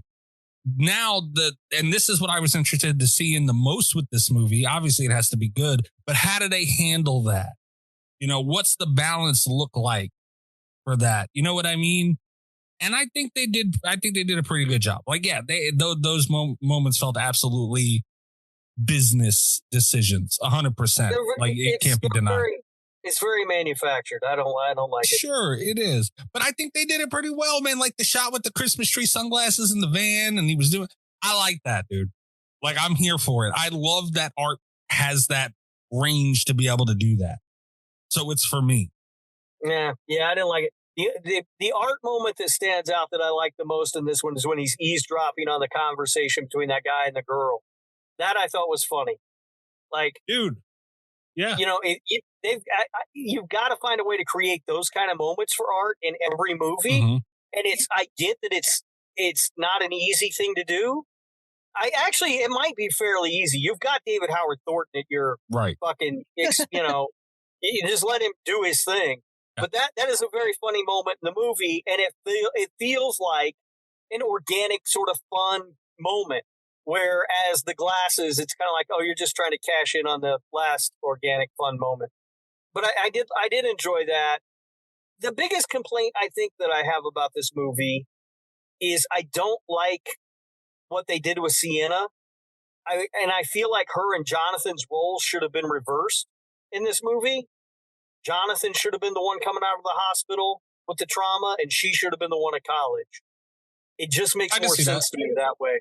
That would have been a lot more interesting to me, I think, because it felt so disconnected to get Josh into the story with how Sienna was introduced, you know? Yeah, I just, there's something about it that I can't even quite figure out what it is. It just doesn't sit well with me. And part of it also is that they're like, because and listen, I know that Terrifier fans, because Terrifier fans like to get at me for stuff. Don't. I understand like what they were trying to do. I get it, but it's when we left 2, and I know that this isn't where the story went, but when we left 2, we had like this very triumphant note for Sienna, right? Like she's the chosen one. She's got this magic weapon. There was a prophecy from like her father and the art and all this stuff. Like we felt very like, oh, art, this evil immortal demon has a counterbalance. Like that was kind of the note that we left 2 on, right? We didn't understand how it worked. We didn't know the rules yet. We had already kind of walked back one of the big rules that we did. Like we didn't. So, but we have this kind of idea, right? And then 3, it's like, okay, but it didn't really happen. And now I've got to doubt myself again. And it's like instead of letting her be triumphant and something new and like this interesting counterbalance that they had set up, we have to go, like, we've seen the trauma from a killer arc before. We basically saw Sienna not believing herself in the first one. It felt like we're just retreading a lot of territory, and it made it feel like wasting time. Like I did feel like my time was wasted in Terrifier 3 because I was promised something new and interesting and, you know, very lore heavy. And I basically got, you know, we don't know if the serial killer is real or not. And it's like, obviously he is. Like, this is the third one, the second one, I guess, you know, of the trilogy. But it's the third one. Like, we know he's real. I don't want to spend time setting this up anymore, you know? Where it's like, it makes more sense if that had been the case for her brother. And it made them feel like less of a unit, you know, that he just like goes off to college and stuff while she's struggling. And like they don't feel like a unit at all. He's hardly in the movie. He dies, quote unquote, off screen. And I do not believe for a second he's dead. If he is, I will be pissed off because I like that character and they fucked him over. If that's his end, I know that they did it just so they can do another fake out in the next one. Right. Like, because there's no reason why they wouldn't show that if he had actually died. But like, I mean, if you take it at face value, you know, like if they're trying to trick us and we buy into it, that fucking sucks. Like, yeah, I didn't like that at all. But I'm with you. I don't think he's dead either. But it was easy to make it feel like it could happen because like they don't interact. They're not like they're like strangers interacting, you know. And at the same time, we've got like this whole again, the vibe shift just felt really abrupt from 2 because at 2, you know, she's really close to her brother. They've lost like their other family and friends and stuff. And it's these 2 siblings against the evil clown, you know, and it's like instead of having him struggle with that while Sienna like moves on and gets stronger and feels empowered, we have this situation where it's like we have to introduce a new family dynamic for Sienna to lose, even though, you know, it should be just her going balls to the wall against this killer clown. Like, that was definitely what I wanted from 3, and we just retread a lot of slasher territory here that like wasn't refreshing. Yeah, the idea of showing the trauma of the survivor from the previous film has been done to death, especially lately. We're seeing a lot of that movies lately, and I'm okay with it, but I'm not sure that really that kind of a heavy subject is really what I want Terrifier to try and tackle. You know what I mean? Like, I don't want it intercut with knife masturbation, right? Like, you've got a lane, stay in it. It's fine. You know, let somebody else handle that. And that's the sort of thing. Like, I feel like this is a valid criticism of they left us at one point in 2, and then they backtracked and did something less original with 3. I feel like that's a really valid criticism. It's something that I've gotten a lot of hate for online because it's like, you know, oh, you just don't want to take time to understand the characters. And it's like, no, it's that like 20 minutes in, I knew this character because I've seen her so many times before. She didn't feel like Sienna to me, you know? Yeah. I don't know, man. It definitely, like I said, these movies aren't perfect. You know, like they're very far from it, but I know. You should be quiet. But I like what they put in front of me, man. I like the vibe. The kills are crazy. It's made with love. David Howard Thornton, too. Like, I mean, just the amount of character and personality he's able to put into a mime is wild. You know, like, and I get that's the point of a mime. They're supposed to be very expressive and all that physically and all. I get it. But to be able to do that in a movie with a character that's going around killing people, like, dude, is so hard. Like, think about past films like the big slashers, Jason and anybody else that you throw out there. They don't get a ton of screen time. Like, Art gets a good amount of screen time for, you know, a killer in a horror movie. And you have, you know, very a la Jason and Michael Myers where they don't say anything, but that's why they're off screen. It's hard to do much with them. It's hard to watch them on a screen for large periods of time, especially if they're not killing somebody. Like, that's the whole thing. And Art can do both, you know, like not a ton. Like, he's not Freddy or nothing where you can have a whole conversation. Although it's happened. Like, people have whole fucking conversations with him. Yeah, I was getting ready to say, what I said that him eavesdropping, and that probably was my favorite Art moment in the movie. But we get at least one other one when he's at the bar with the Santa Claus. Yeah. And when he first comes in and sees that guy, it's great. Like, he's just, the way his eyes like light up like he's looking at the real Santa Claus. It's so fantastic. And David Howard Thornton's great. And that's why, again, not to rehash the manufactured moment thing, but you don't need to do that because you've got him. He's the ace up your sleeve. Just let him do his thing and those moments will come about. I've been really hard on this movie. I'm not even done. I have a couple other big complaints about this, but like, it's David Howard Thornton makes this movie. Like, he was what carried me through 2. He's what got me through 3. His performance is incredible. You can tell that he really feels this character, you know. He's so entertaining to watch. And back to that like peak slasher vibe, I think a lot of us watch slasher movies because it's fun to watch the slasher. It's hard to think of a slasher that you have more fun watching than Art the Clown, you know? Yeah. Like, David does just so incredible in this role, and he's great to watch. Yeah. Agreed. All right, Kat, what other stuff do you have to get to then? And this also was said on the show, but I figure we might as well talk about it in the Terrifier 3 episode. I really don't like the like cold open of this movie. I think it's great as like a film, as a short film, as a media project. I think it's very well done. Cinematography on it is gorgeous. It's some of the best like filmmaking work in all of Terrifier 3.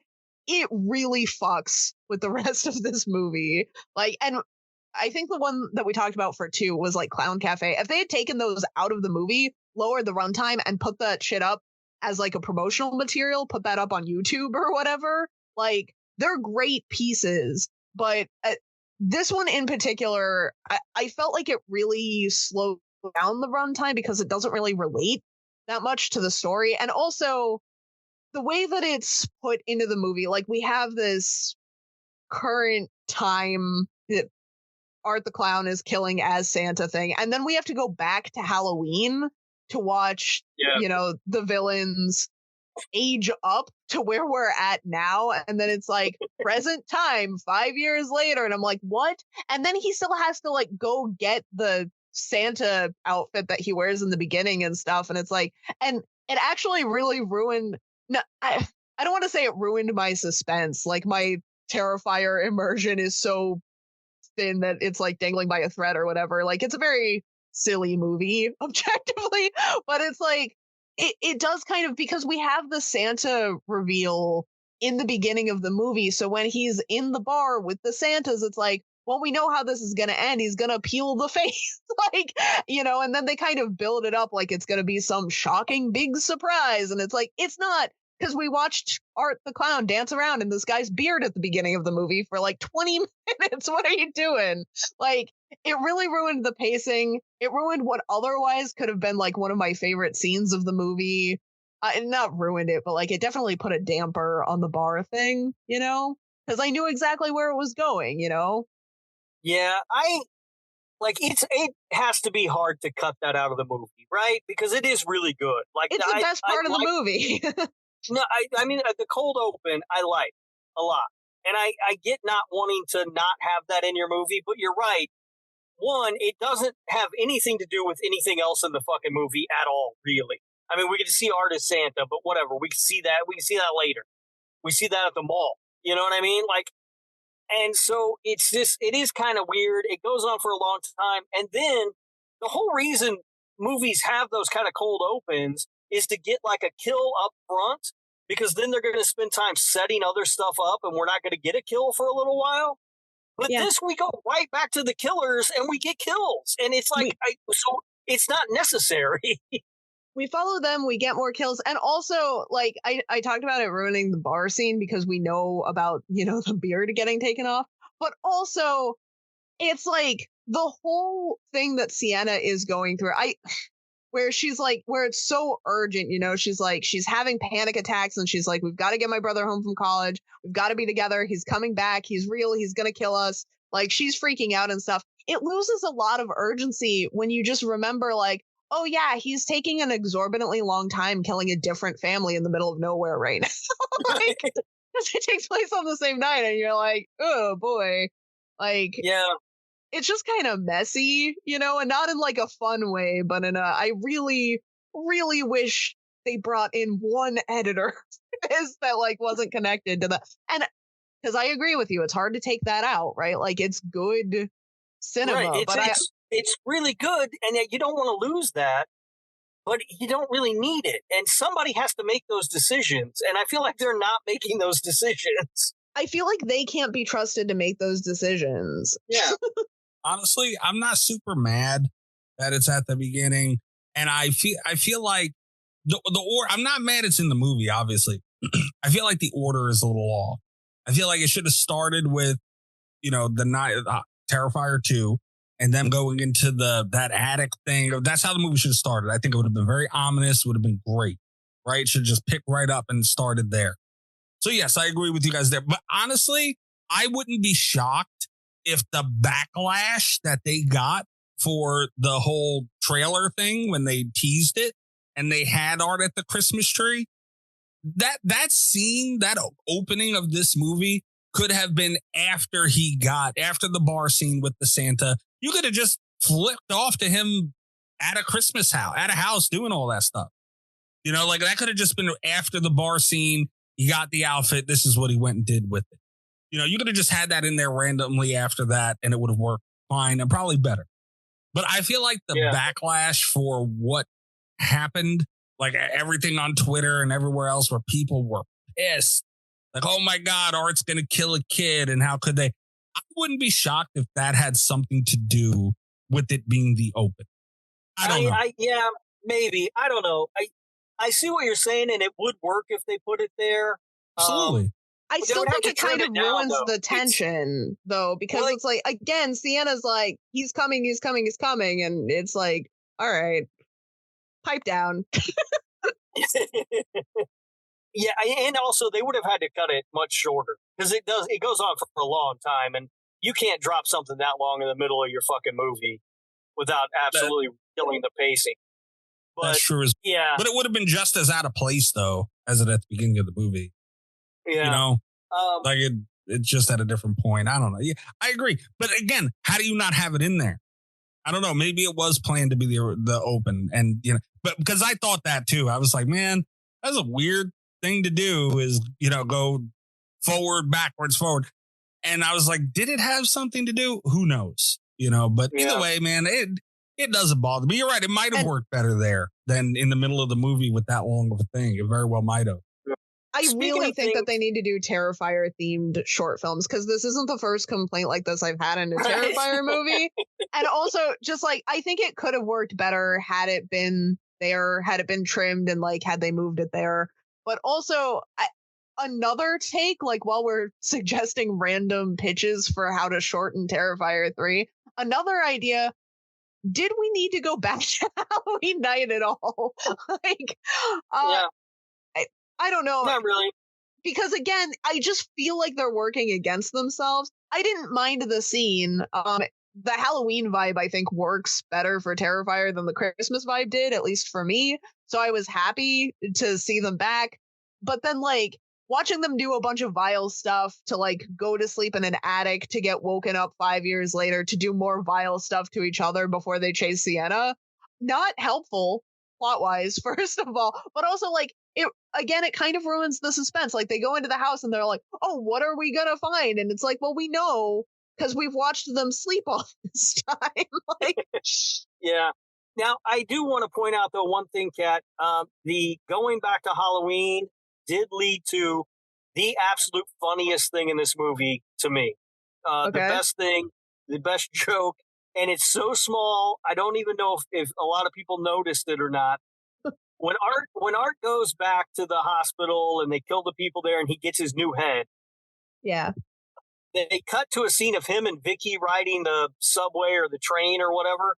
Right. And he's sitting there and he has the head on, his new head on, and there's duct tape around the neck. Yeah. And when I saw that duct tape, I laughed so fucking hard. Like, that was the greatest thing in the world. And I was really disappointed that he didn't just have this head duct taped on the rest of the movie. It was a huge missed opportunity. The duct tape should have stayed. No, it shouldn't have. Apparently, duct tape is very binding. That was absolutely great. It was absolutely great. I loved it. And speaking of things this movie doesn't need, we get a scene where Sienna's with her new family at a dinner table, and she has like a hallucination of Brooke, who comes back and she's yelling at her to pass the rice. If you're going to do that, that needs to come back at least one other time in the movie for it to mean anything. It's just pointless. Why is that there? Yeah. I liked it, man. I liked it a lot. And yeah, I would have liked to see it again. Sure. Yeah, because it doesn't serve any purpose. Yeah, it served the purpose for a cool scene. That shit. And that was done. It was done so well. It was done so well. The tension they built in that moment. Well. You stop. The tension they built in that moment. Well, and it's not needed. It's a completely need. I'm already watching an over 2 hour long slasher movie. We don't need that. If you're not going to pay it off at some point, or at least have it come back and have it a recurring thing throughout the movie, there's no point in having it. It's useless. Rob's got it right there. Like, it's really good under the promise that it pays off at some point, and it doesn't. No. And on the rewatch, I got really annoyed because it's like, I don't think it was done that well. I knew she shows up and it's like, oh, okay, so we're doing the hallucination thing. Woo. Not like I've seen this a million times before, but I was like, but then it was like, well, at least this is going to come back later into some kind of payoff, and that'll be cool. But, we don't. So. No, I thought it was done well because it was done well. Sienna taking that screaming and the score to it, and how raunchy that she was getting and screaming at her, and Sienna's face throughout, and when she snaps out of it and all just stops. I thought it was done very well. I think Sienna is a past guest on this show. We love Lauren Rivera. I stand by it, dude. She's the best final girl we've gotten in a very long time. And I think it's scenes like that, man, where she's really kind of putting her performance forward instead of just being in a cool movie. With Terrifier too. I thought she did great in the scene like that. I'm going to breeze right past the best final girl thing because I don't have time or the energy to engage on that. But it's true.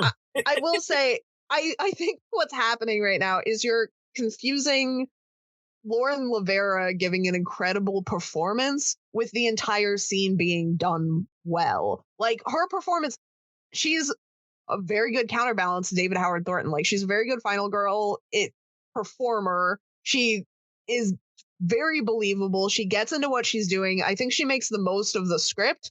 That scene is done very well by her. I think it was her best acting in this movie, but I don't think that the scene was like framed or written or edited together in a way that made it feel surprising or believable or interesting. Like, she's the best part of that by a long shot. That doesn't make the scene good. Yeah, and the scene's completely, it's not needed for any reason. And Sienna is a great final girl. You're right, Mikey. She's a great character, and Lauren Rivera gives a great performance as that character. What they did to that character in this movie, though, is borderline criminal. I mean, they completely misused the character in this film. I agree with her setup you guys were talking about earlier. I'll agree with that. But dude, she did overcome that, to me. But dude, yeah, I think her performance in this and, story and everything else that's out of her control aside, obviously talking about her. I mean, dude, when I was watching that movie, to the person I was watching it with, I was like, that was done phenomenal. Yeah, I like that scene a lot. I don't know. And yeah, again, it would have been great to see it again later in the movie. Sure. But I'm good with the moment. I don't think the movie's long enough. We don't need that to keep popping up. The fact that it was there in the first place.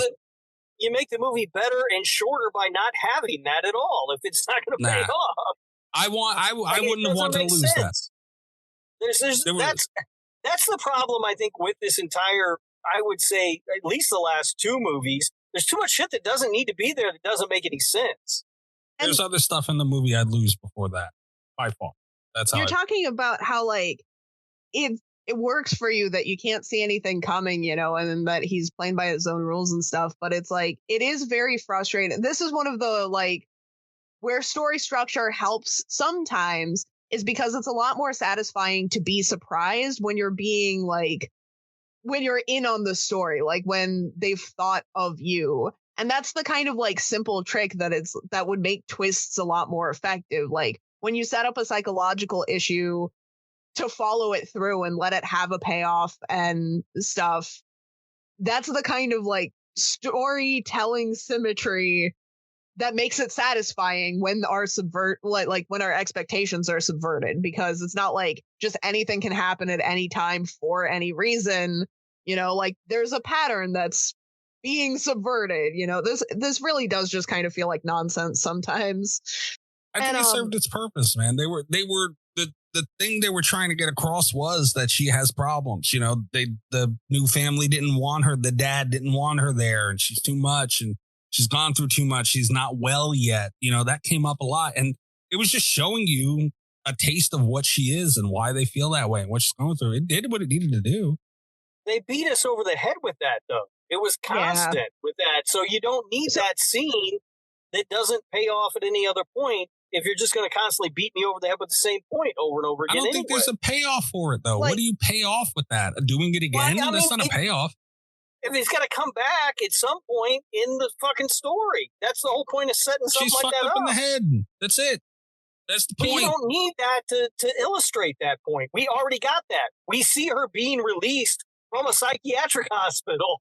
That usually indicates that there's some fucking problems going on there. Well, yeah, you watch the second movie. You know, you don't need any of it, but you got to put something in there. And I mean, you don't, like I said, you don't have to mention it at all. Yeah, but it's cool that it's there, man. I liked it. The Terrifier franchise. We don't need any of it. You son of a bitch. There's a storytelling practice that's like show, don't tell.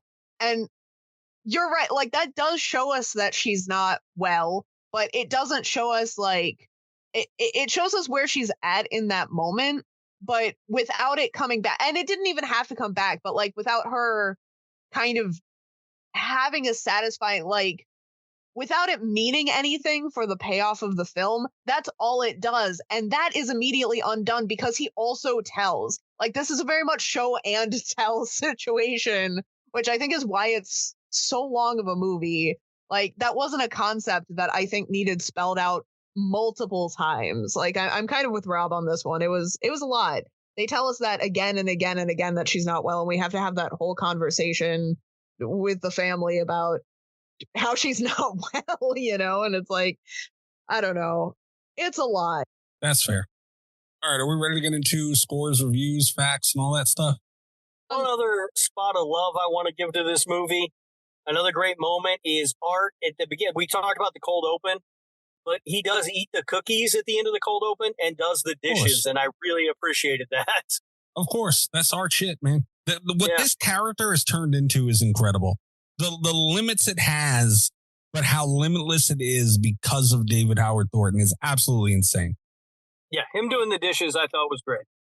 And it's just everything, the portrayal of him, and you can write Art the Clown to do fucking anything. And David Howard Thornton will make it work, and it's because of everything he's done with the character already that you just don't question it.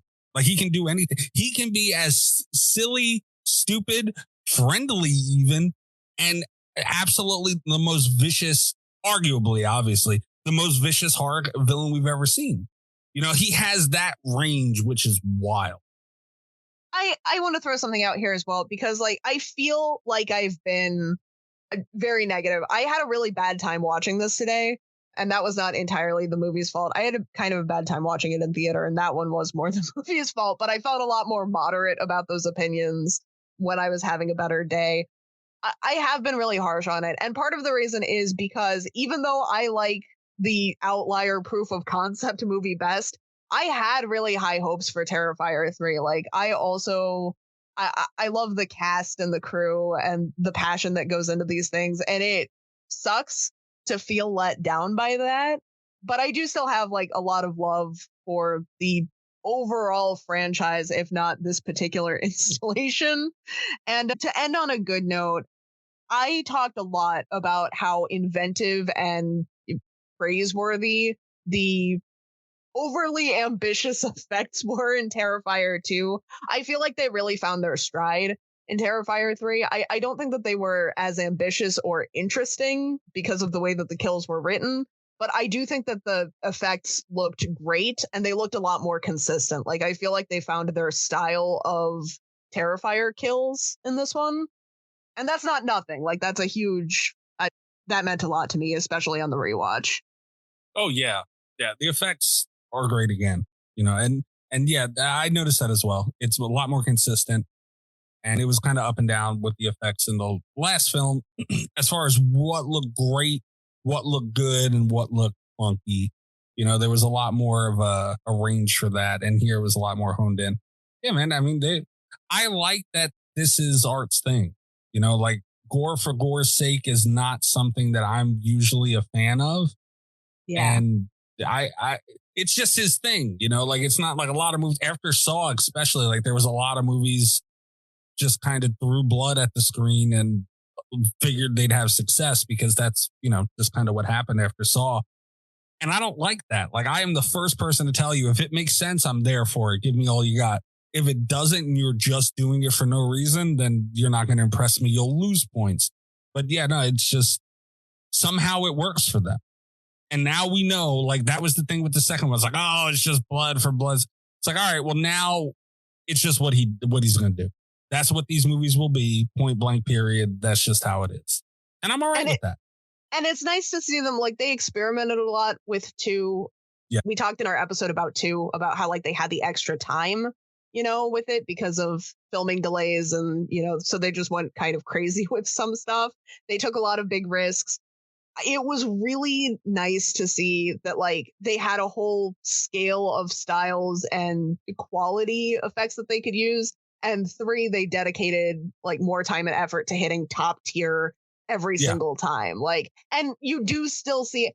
I didn't feel the like passion with the script that I felt with the previous projects. Like even with the music video and stuff, I feel like there was just so much passion and you could feel it watching. And I didn't feel that here, and that really bummed me out. But I felt it in the effects, you know, like, and that was really good. Yeah, that's fair. And a little kind of on that, it goes back to what Rob was saying way earlier, and I forgot to say something about it. I don't think, Rob, that they're going for shock and awe anymore. They were doing it for the second one, sure. And yeah, like that's probably there somewhere. Like I'm not going to act like it's not there at all. But I feel like they're just kind of going for a big kill. Like I don't think they're trying to shock anymore. I think it's just what they do, man. Like they have like almost like a budget of gore. You know, it's like I could see somewhere Damien Leone like kind of trying to figure out what's going to cost what. And like he has one set aside for a big one.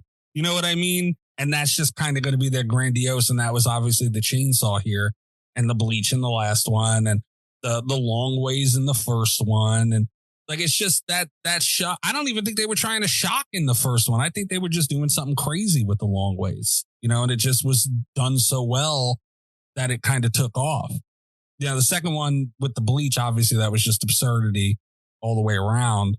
But yeah, man, I don't know. I feel like they've hit a good stride with, like, I don't feel like they're going too far, even with as far as they're going, if that makes sense.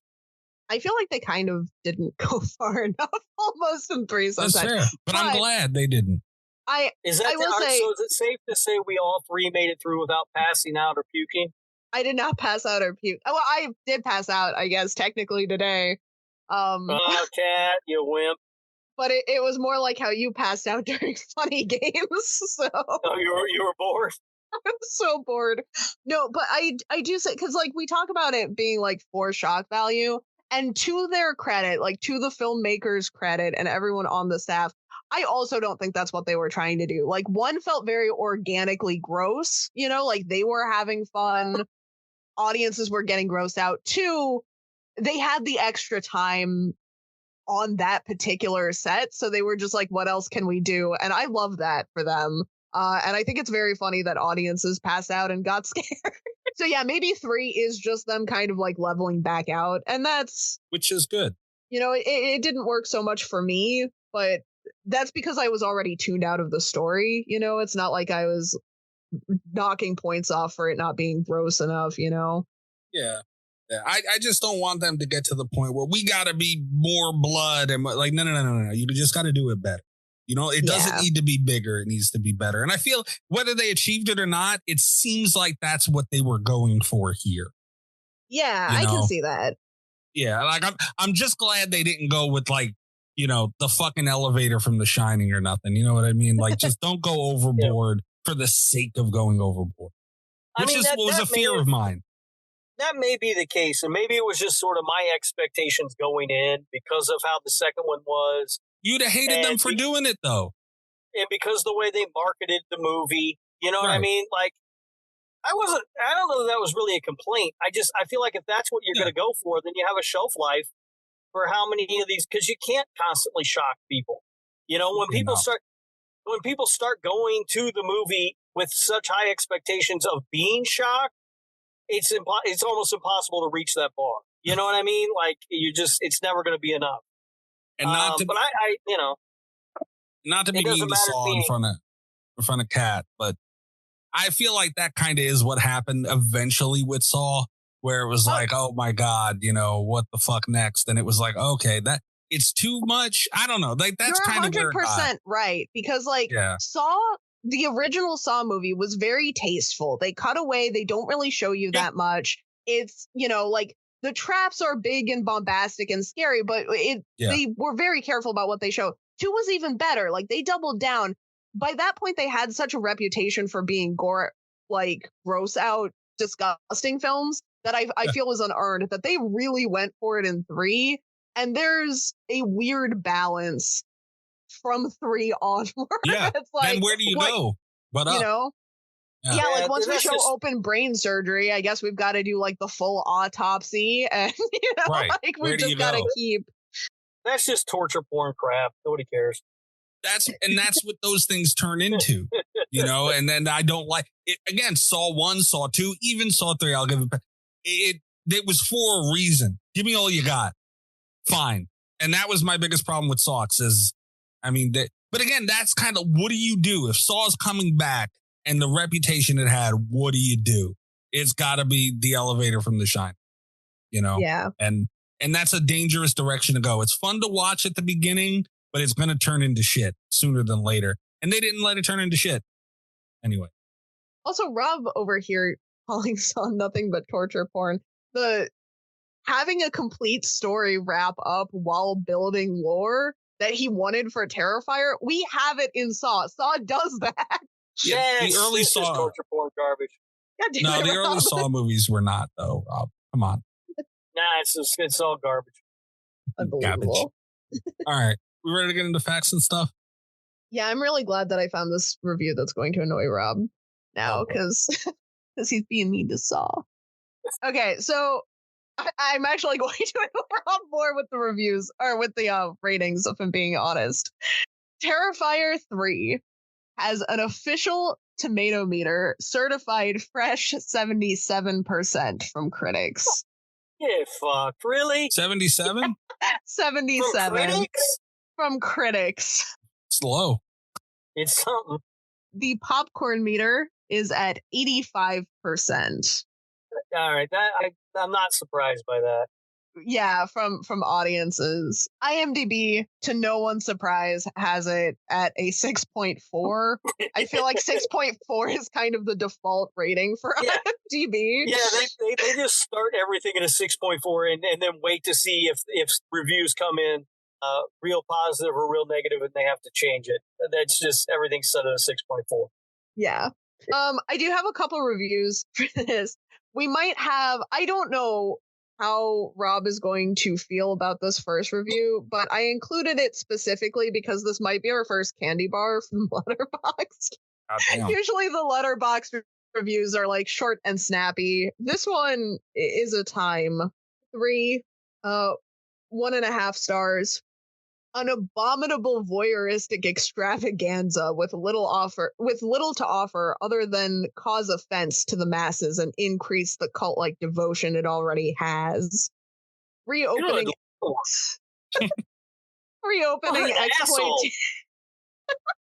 exploitation cinema akin to the likes of a vintage 80s B-movie horrors or the transgressive French extremity films of the 2000s. It understands its cinematic landscape and pushes it to the outer limits. It's just not at all for me, and I find these films miserably boring. God damn, I find that person miserably boring. Can you imagine being at a party with that person? They would be the most boring. And I don't necessarily even disagree with what they're saying, but just how they're saying it. What a pretentious prick. My God. I like when Rob gets mad at the reviews. The only thing I could think of was like, this sounds like an IMDb review. Like, this feels like what I would have pulled from IMDb. That's the kind of person, if somebody came up and started talking to me like that, I would just literally turn around and walk away mid-sentence. Like, I'm not listening to that. But I did find some like very Letterboxd reviews for Terrifier 3 as well. And they're all amazing. shaking my head every time Art kills someone, so the crowd at the theater knows I'm against murder. So 3.5 stars, favorited. So disgusting and disturbing, I had to walk out 125 minutes in. Nice to see liquid nitrogen make a comeback. And will do for showers what Jaws did for water. One final one. This one I didn't think was as funny until I started thinking about me and Rob. And this is just 2 on the nose. 2 stars, favorited. What a suck-ass movie. Can't wait for the next one. How the fuck can you not like? That's so weird. And that's the takeaway, really, is that, like, I can bitch and moan and complain all day about Terrifier 3. I'm going to be seated opening day for Terrifier 4. Like, they got me. They know it. I will be too, and I don't even know why, other than the fact that it's such an event and it's what everybody's going to be talking about that I feel like I have to see it. I mean, I hated the second one, and I've seen it 7 fucking times. God damn, Rob. You know, like, I mean, so, you know, maybe I don't hate them. I don't fucking know. There's no way that I don't know how you could hate that second movie, dude. It was so fucking good. It's not. We've talked about it. We did a whole episode on it. Go listen. It's really bad. I hate you. Suck ass movie. Can't wait for the next one. I'm going to say that out loud like every time I leave a theater. By the way. What was your theater experience like when you guys saw this? Because mine was lame as fuck. Like the second one, I had a good, like a fun crowd at least who was into it. This one sucked. They were boring. I saw this because I couldn't make. Usually they do like midnight shows, and they didn't have one because this was already such a limited run. I saw this at 10 o'clock in the morning in a theater by myself. So that was my theater experience. All right. Not bad. I mean, kids being annoying on their phone, getting up, coming out, getting up, come back, and up, come back, and up, come back. Same shit. I'll be honest, if I thought that I could get away with that for every single 10 o'clock showing, I would just only go at 10 a.m. to watch movies. Oh, it's great. I love it when nobody else comes in the theater. But the best thing about my theater experience was the 2 like teenage girls crying because they couldn't get in to see the movie, and they had like their dad on the phone while the manager was standing there telling them it didn't matter. They couldn't see it, and I was laughing at them. And I thought, you know, you dumbasses, if you just come up and ask me to buy your tickets for you, I would have. I don't give a fuck whether you see it or not. That's fair. Rob, you can make a killing doing that shit. That's my absolute favorite thing about Rob is that, like, he absolutely will buy teens R-rated movie tickets, but also if they fail to ask him, he'll laugh at them too. Like, it's so wholesome and also a little bit mean. Yeah, I mean, you know, what do you think? Of course they're not going to let you in to see Terrifier 3. You went to the box office trying to buy a ticket? You should just come talk to me. I would help you get in. And on top of all that, Kat, if they do get it, if they do figure it out and ask someone else to buy them and get in there on their own, if they talk during it, he will ass blast them right up out of there. Oh, no, I'm going to tell the manager then. I'll be like, these 2 kids who were supposed to see the movie are in there. You need to get them. Well, you're going to force first, though, right? They bought a ticket for some Pixar movie or some bullshit and then went into the fucking theater. No, Rob killing his own bit. You don't shut the fuck up. Rob killing his own bit. And the fart in the movie theater one is it. I can't believe what a trap. That's my favorite one. You haven't had to fart anyone up out of there in a while, huh? No, it hasn't. It's not. I'm telling you, man, I don't have the terrible experiences that everybody else does in theaters. It doesn't happen very often. When it does, you're cocked and loaded. Oh, yeah, I'm usually ready to go, yeah, but it hasn't happened in a long time. Last terrible experience I had was when that guy tried to die during the fucking intriguing, that asshole. Tried to die. He did it on purpose. He tried to die. It's not even that he tried to die. It's that somehow it became my fucking problem. He tried to die on purpose. He did that to you. Right. Okay. What a dick. That was the Rob thing I've ever heard in my life. I have the worst luck. Is that it for Rob reviews? at somebody's feud. I have the worst luck. Yeah. Mad he had to try and help this poor guy. Mad about it. Yeah, that is it for reviews. All right, did first guy get a candy bar? Yeah, he get a whole buffet of candy bars. Fuck that guy. Okay. A whole glove compartment full, Rob? Yeah, apropos? yeah, he does. I was on the road for 13 hours today. We don't have any facts. Sadly, I can report there is no Danza in this movie. That you looked up? Yeah, that one I took time to look up, but I didn't look anything else up because we didn't have time. And I feel kind of bad about it because like the box office numbers and stuff, I'm sure were fucking impressive. But all right, I'll look that up. It wasn't. Yeah, it just wasn't something that I really had a chance to do. How much do you think we'd have to pay Damian Leone to put Tony Danza in Terrifier 4? God damn it. All right, Terrifier 3 had a budget of $2 million, which is crazy. Terrifier 2, because that was, I mean, they had 250,000, and I believe that's what they raised on Indiegogo or whatever it was. But I also believe that, hold on, let me see. Okay, yeah, they raised 215,000. So that would mean that Bloody Disgusting threw in extra, 35? I find it hard to believe that's all that was thrown in there. Reported budget for Terrifier 2. So that means they got 4 times the amount they had. More than that, $2 million they had. Damn, they got a lot of money to work with for this third one. The third one's box office, which was still limited, but Terrifier 3 grossed $89.1 million worldwide. Good for them. Yeah. That's a lot of return on investment. 54 million in US and Canada. That's a lot of money for a limited release, man. That's impressive. Yeah. In an unrated movie. I mean, look, I am of the three of us, I think the harshest on these movies, although Cat might be harsher on this one than I have been. But it doesn't mean that I'm not happy for their success. It's good for the genre. It's Absolutely. nice. It's good for indie filmmaking in general. I get all of that. I don't begrudge them their success. They're just not movies that are for me. No, we talk about that too, usually with Terrifier. So the disclaimer from me as well. I really didn't like this one. I hope the next one does just as well. Like, even if it's also kind of annoying to me. Yeah, absolutely. I want nothing but the best for the team. And I want more weird, unrated horror movies hitting theaters. Like, this is fantastic. Yeah. And we talked about that a lot in Terrifier 2, but yeah, I think it goes without saying we still feel the exact same way in that aspect. 100%. Terrifier 2, for more comparison, 15.7 million worldwide. And that was a lot more limited than this one was. And in the terms of less theaters and also, I believe, less time in theaters. So that's a good thing. A lot of growth, man. Like this, we praised the second one so much for what it did, and rightfully so. But damn, man, what they did with, and let's remember too, they beat that fucking Joker movie? Yeah. Well, which, I mean, that movie sucked, but still, they had Lady Gaga, what's his name? Like, that was a big movie. It sucked. Yeah, it was a huge movie. The movie sucked, though, and also, it didn't beat it opening weekend. Right. Joker had been out for 2 or 3 weeks, but still, it is impressive that I don't want to take anything away from them. It's done great. I'm very happy for their success. I just don't really like the movies. All right. It's Portnoy time for this bad boy. All right. Well, Kat has to go last because I don't know what her score is. In a turn of events, Mikey, I will. You have to go first because we all know what your score is going to be. It's going to be stupid high. It is stupid high. I revisited Mikey's Portnoy for Terrifier 2, by the way, and I am really just concerned about what this Portnoy is about to be.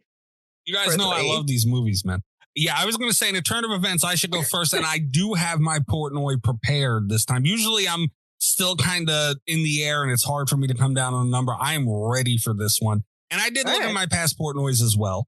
And we did for Patreon, we did I forget what the episode was actually named, but it was like we go back and reviewed our scores for previous Portnoy scores we've given to movies that we've talked about.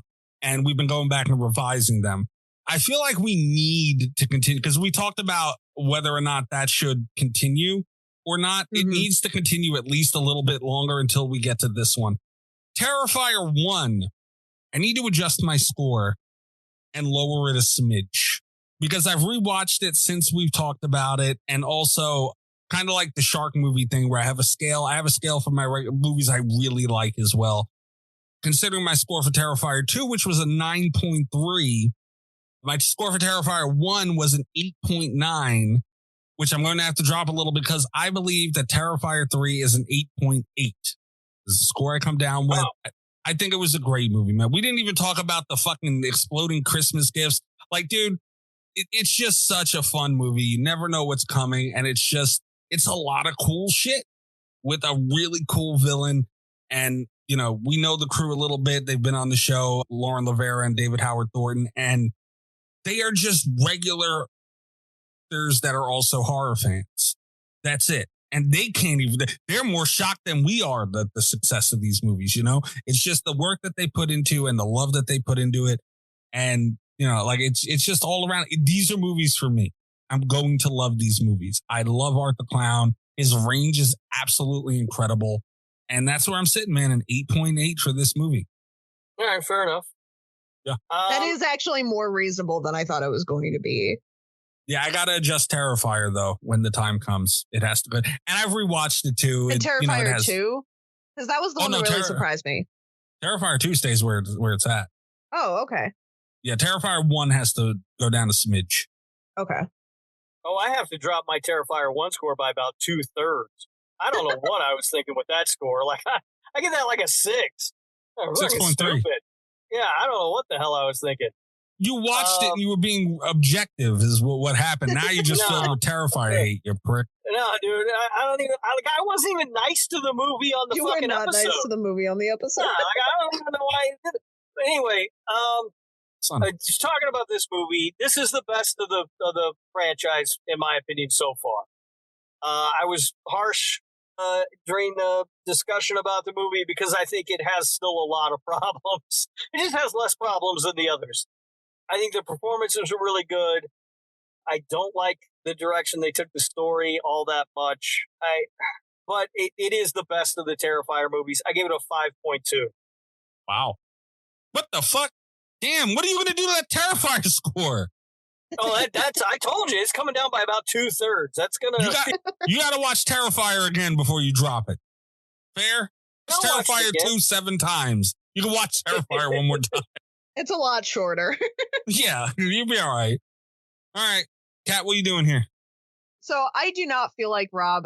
This is the worst of the three for me. We've strayed pretty far away from what made me love the first Terrifier movie. While I had hope from 2 that they would replace it with something really interesting, this one felt very flat. I don't agree with a lot of the script choices or directing choices or editing choices. And this one just left a lot to be desired. But surprisingly, or maybe not as surprisingly, I did not come in at the lowest. I'm giving it a 5.9. God damn, that's low. God damn, you guys. I can't believe Cat was higher than me. I thought for sure Cat would be the lowest. It's because I was like, it's because we're coming at it from like, you didn't like the other ones. That's true. So you were pleasantly surprised. I really liked the other ones. This was like heartbreaking. Cat had more room to fall. You had a street curb to fall from. That's not saying very much. I mean, this one felt more like an actual movie to me than the other two. I mean, it's not great, but it felt like not a great movie, but it felt like a movie. Like I wasn't irritated when I left the theater. I was just so heartbroken when I left that theater. I was happy as shit, man. Damn. This movie is not Slasher Radio approved because of these two sons of bitches. It comes in at a lowly 6.6. What a fucking tragedy. And the last one, Terrifier 2, wasn't approved either because of you, Rob. But I gave that one. You gave that one a 3.6. That's bullshit. No, that's about right. God damn it. 3.6, huh? That's crazy low. Damn. This one has a lower average than Terrifier 2. What's going on here? Terrifier 2 was more interesting. I don't understand. Oh, I agree, absolutely, but it's only by 6.7 to 6.6. Like, this one at least, Rob tanked the last one so much. I figured him liking it a little. Bad. The last one is half good. The first half is good, and then the last half goes on for 2.5 days, and it's awful.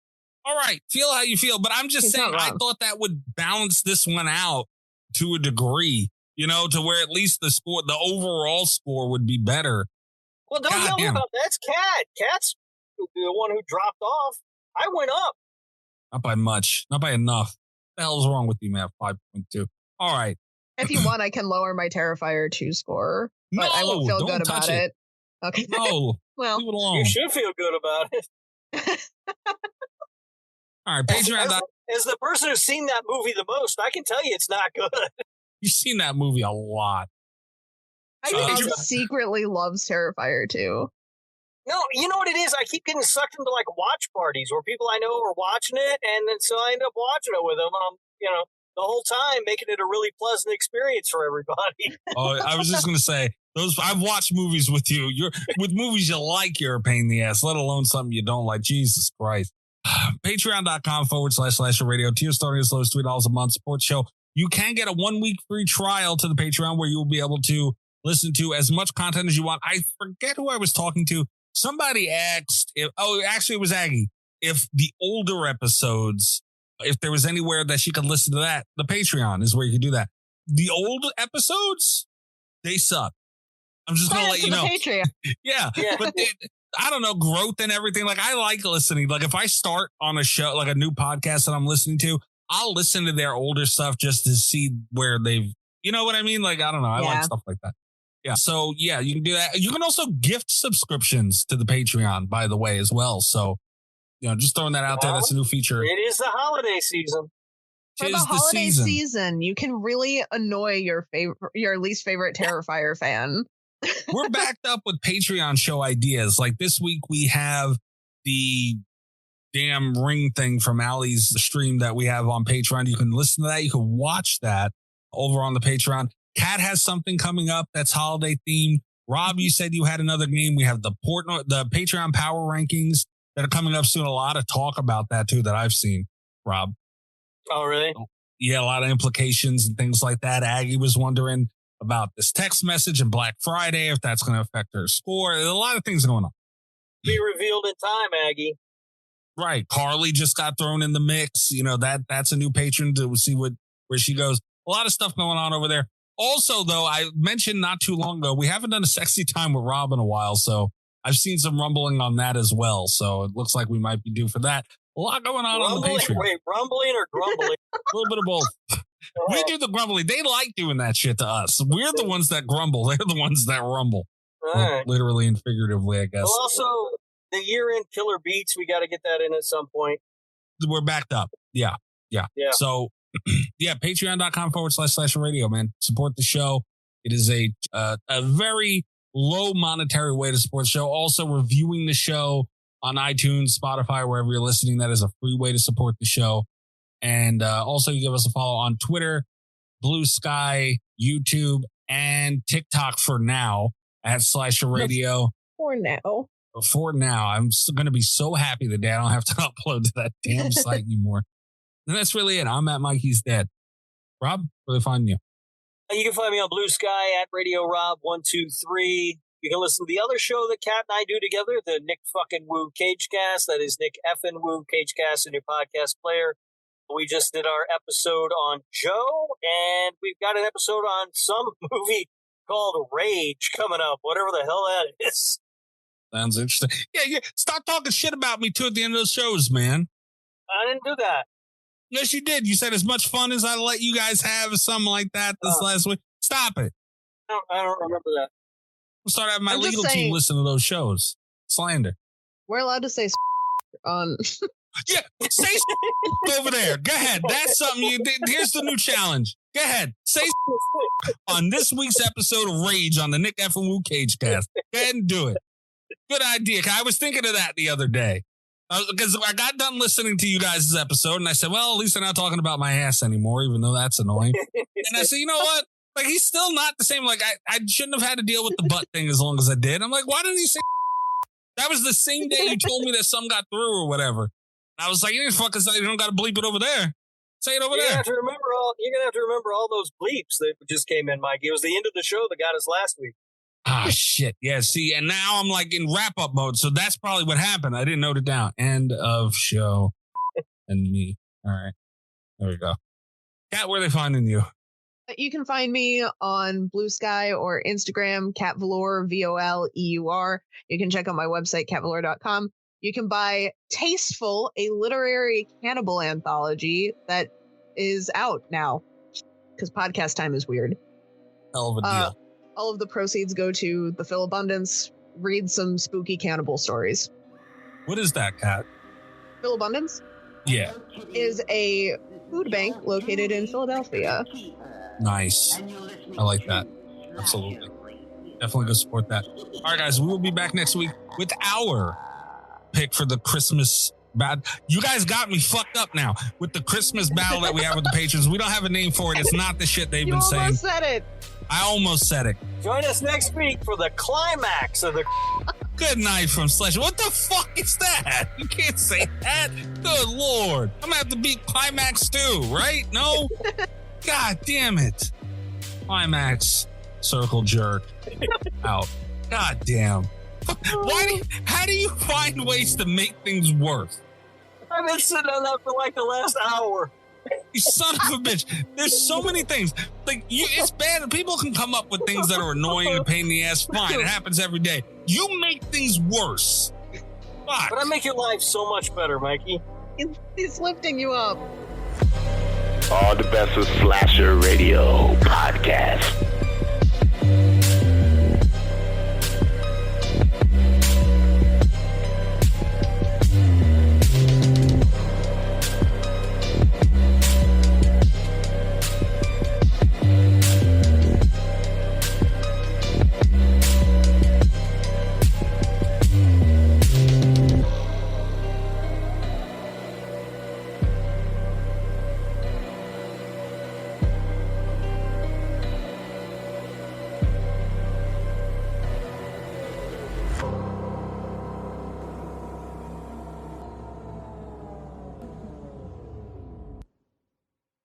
If you're a podcast host, listen up, this one's for you. My name is Allie Jackson. I'm the host of Finding Mr. Height, a dating and relationship podcast that I've been doing for 4 years now, sharing my positive and practical approach to dating that's built on my own life experience. And I wanted to share another experience that I've had, my secret behind monetizing my show. It's called Red Circle, and I was just telling my colleague about how much I love their platform. With Red Circle, not only am I getting a seamless hosting experience, but I also love the support I receive in ad sales. It's not just typical ad sales either. It's targeted opportunities based on my show and my life. And the platform is super simple. You just set your preferences and Red Circle matches you with sponsors that align with your show. You can vet every opportunity and their platform gives you great analytics. More recently too, my Red Circle team has brought me opportunities outside of my podcast on social media to really augment the podcast partnerships, bring them full circle. I just can't recommend them enough. If you want to give it a try, go to redcircle.com to get your free trial. That's redcircle.com for a free trial.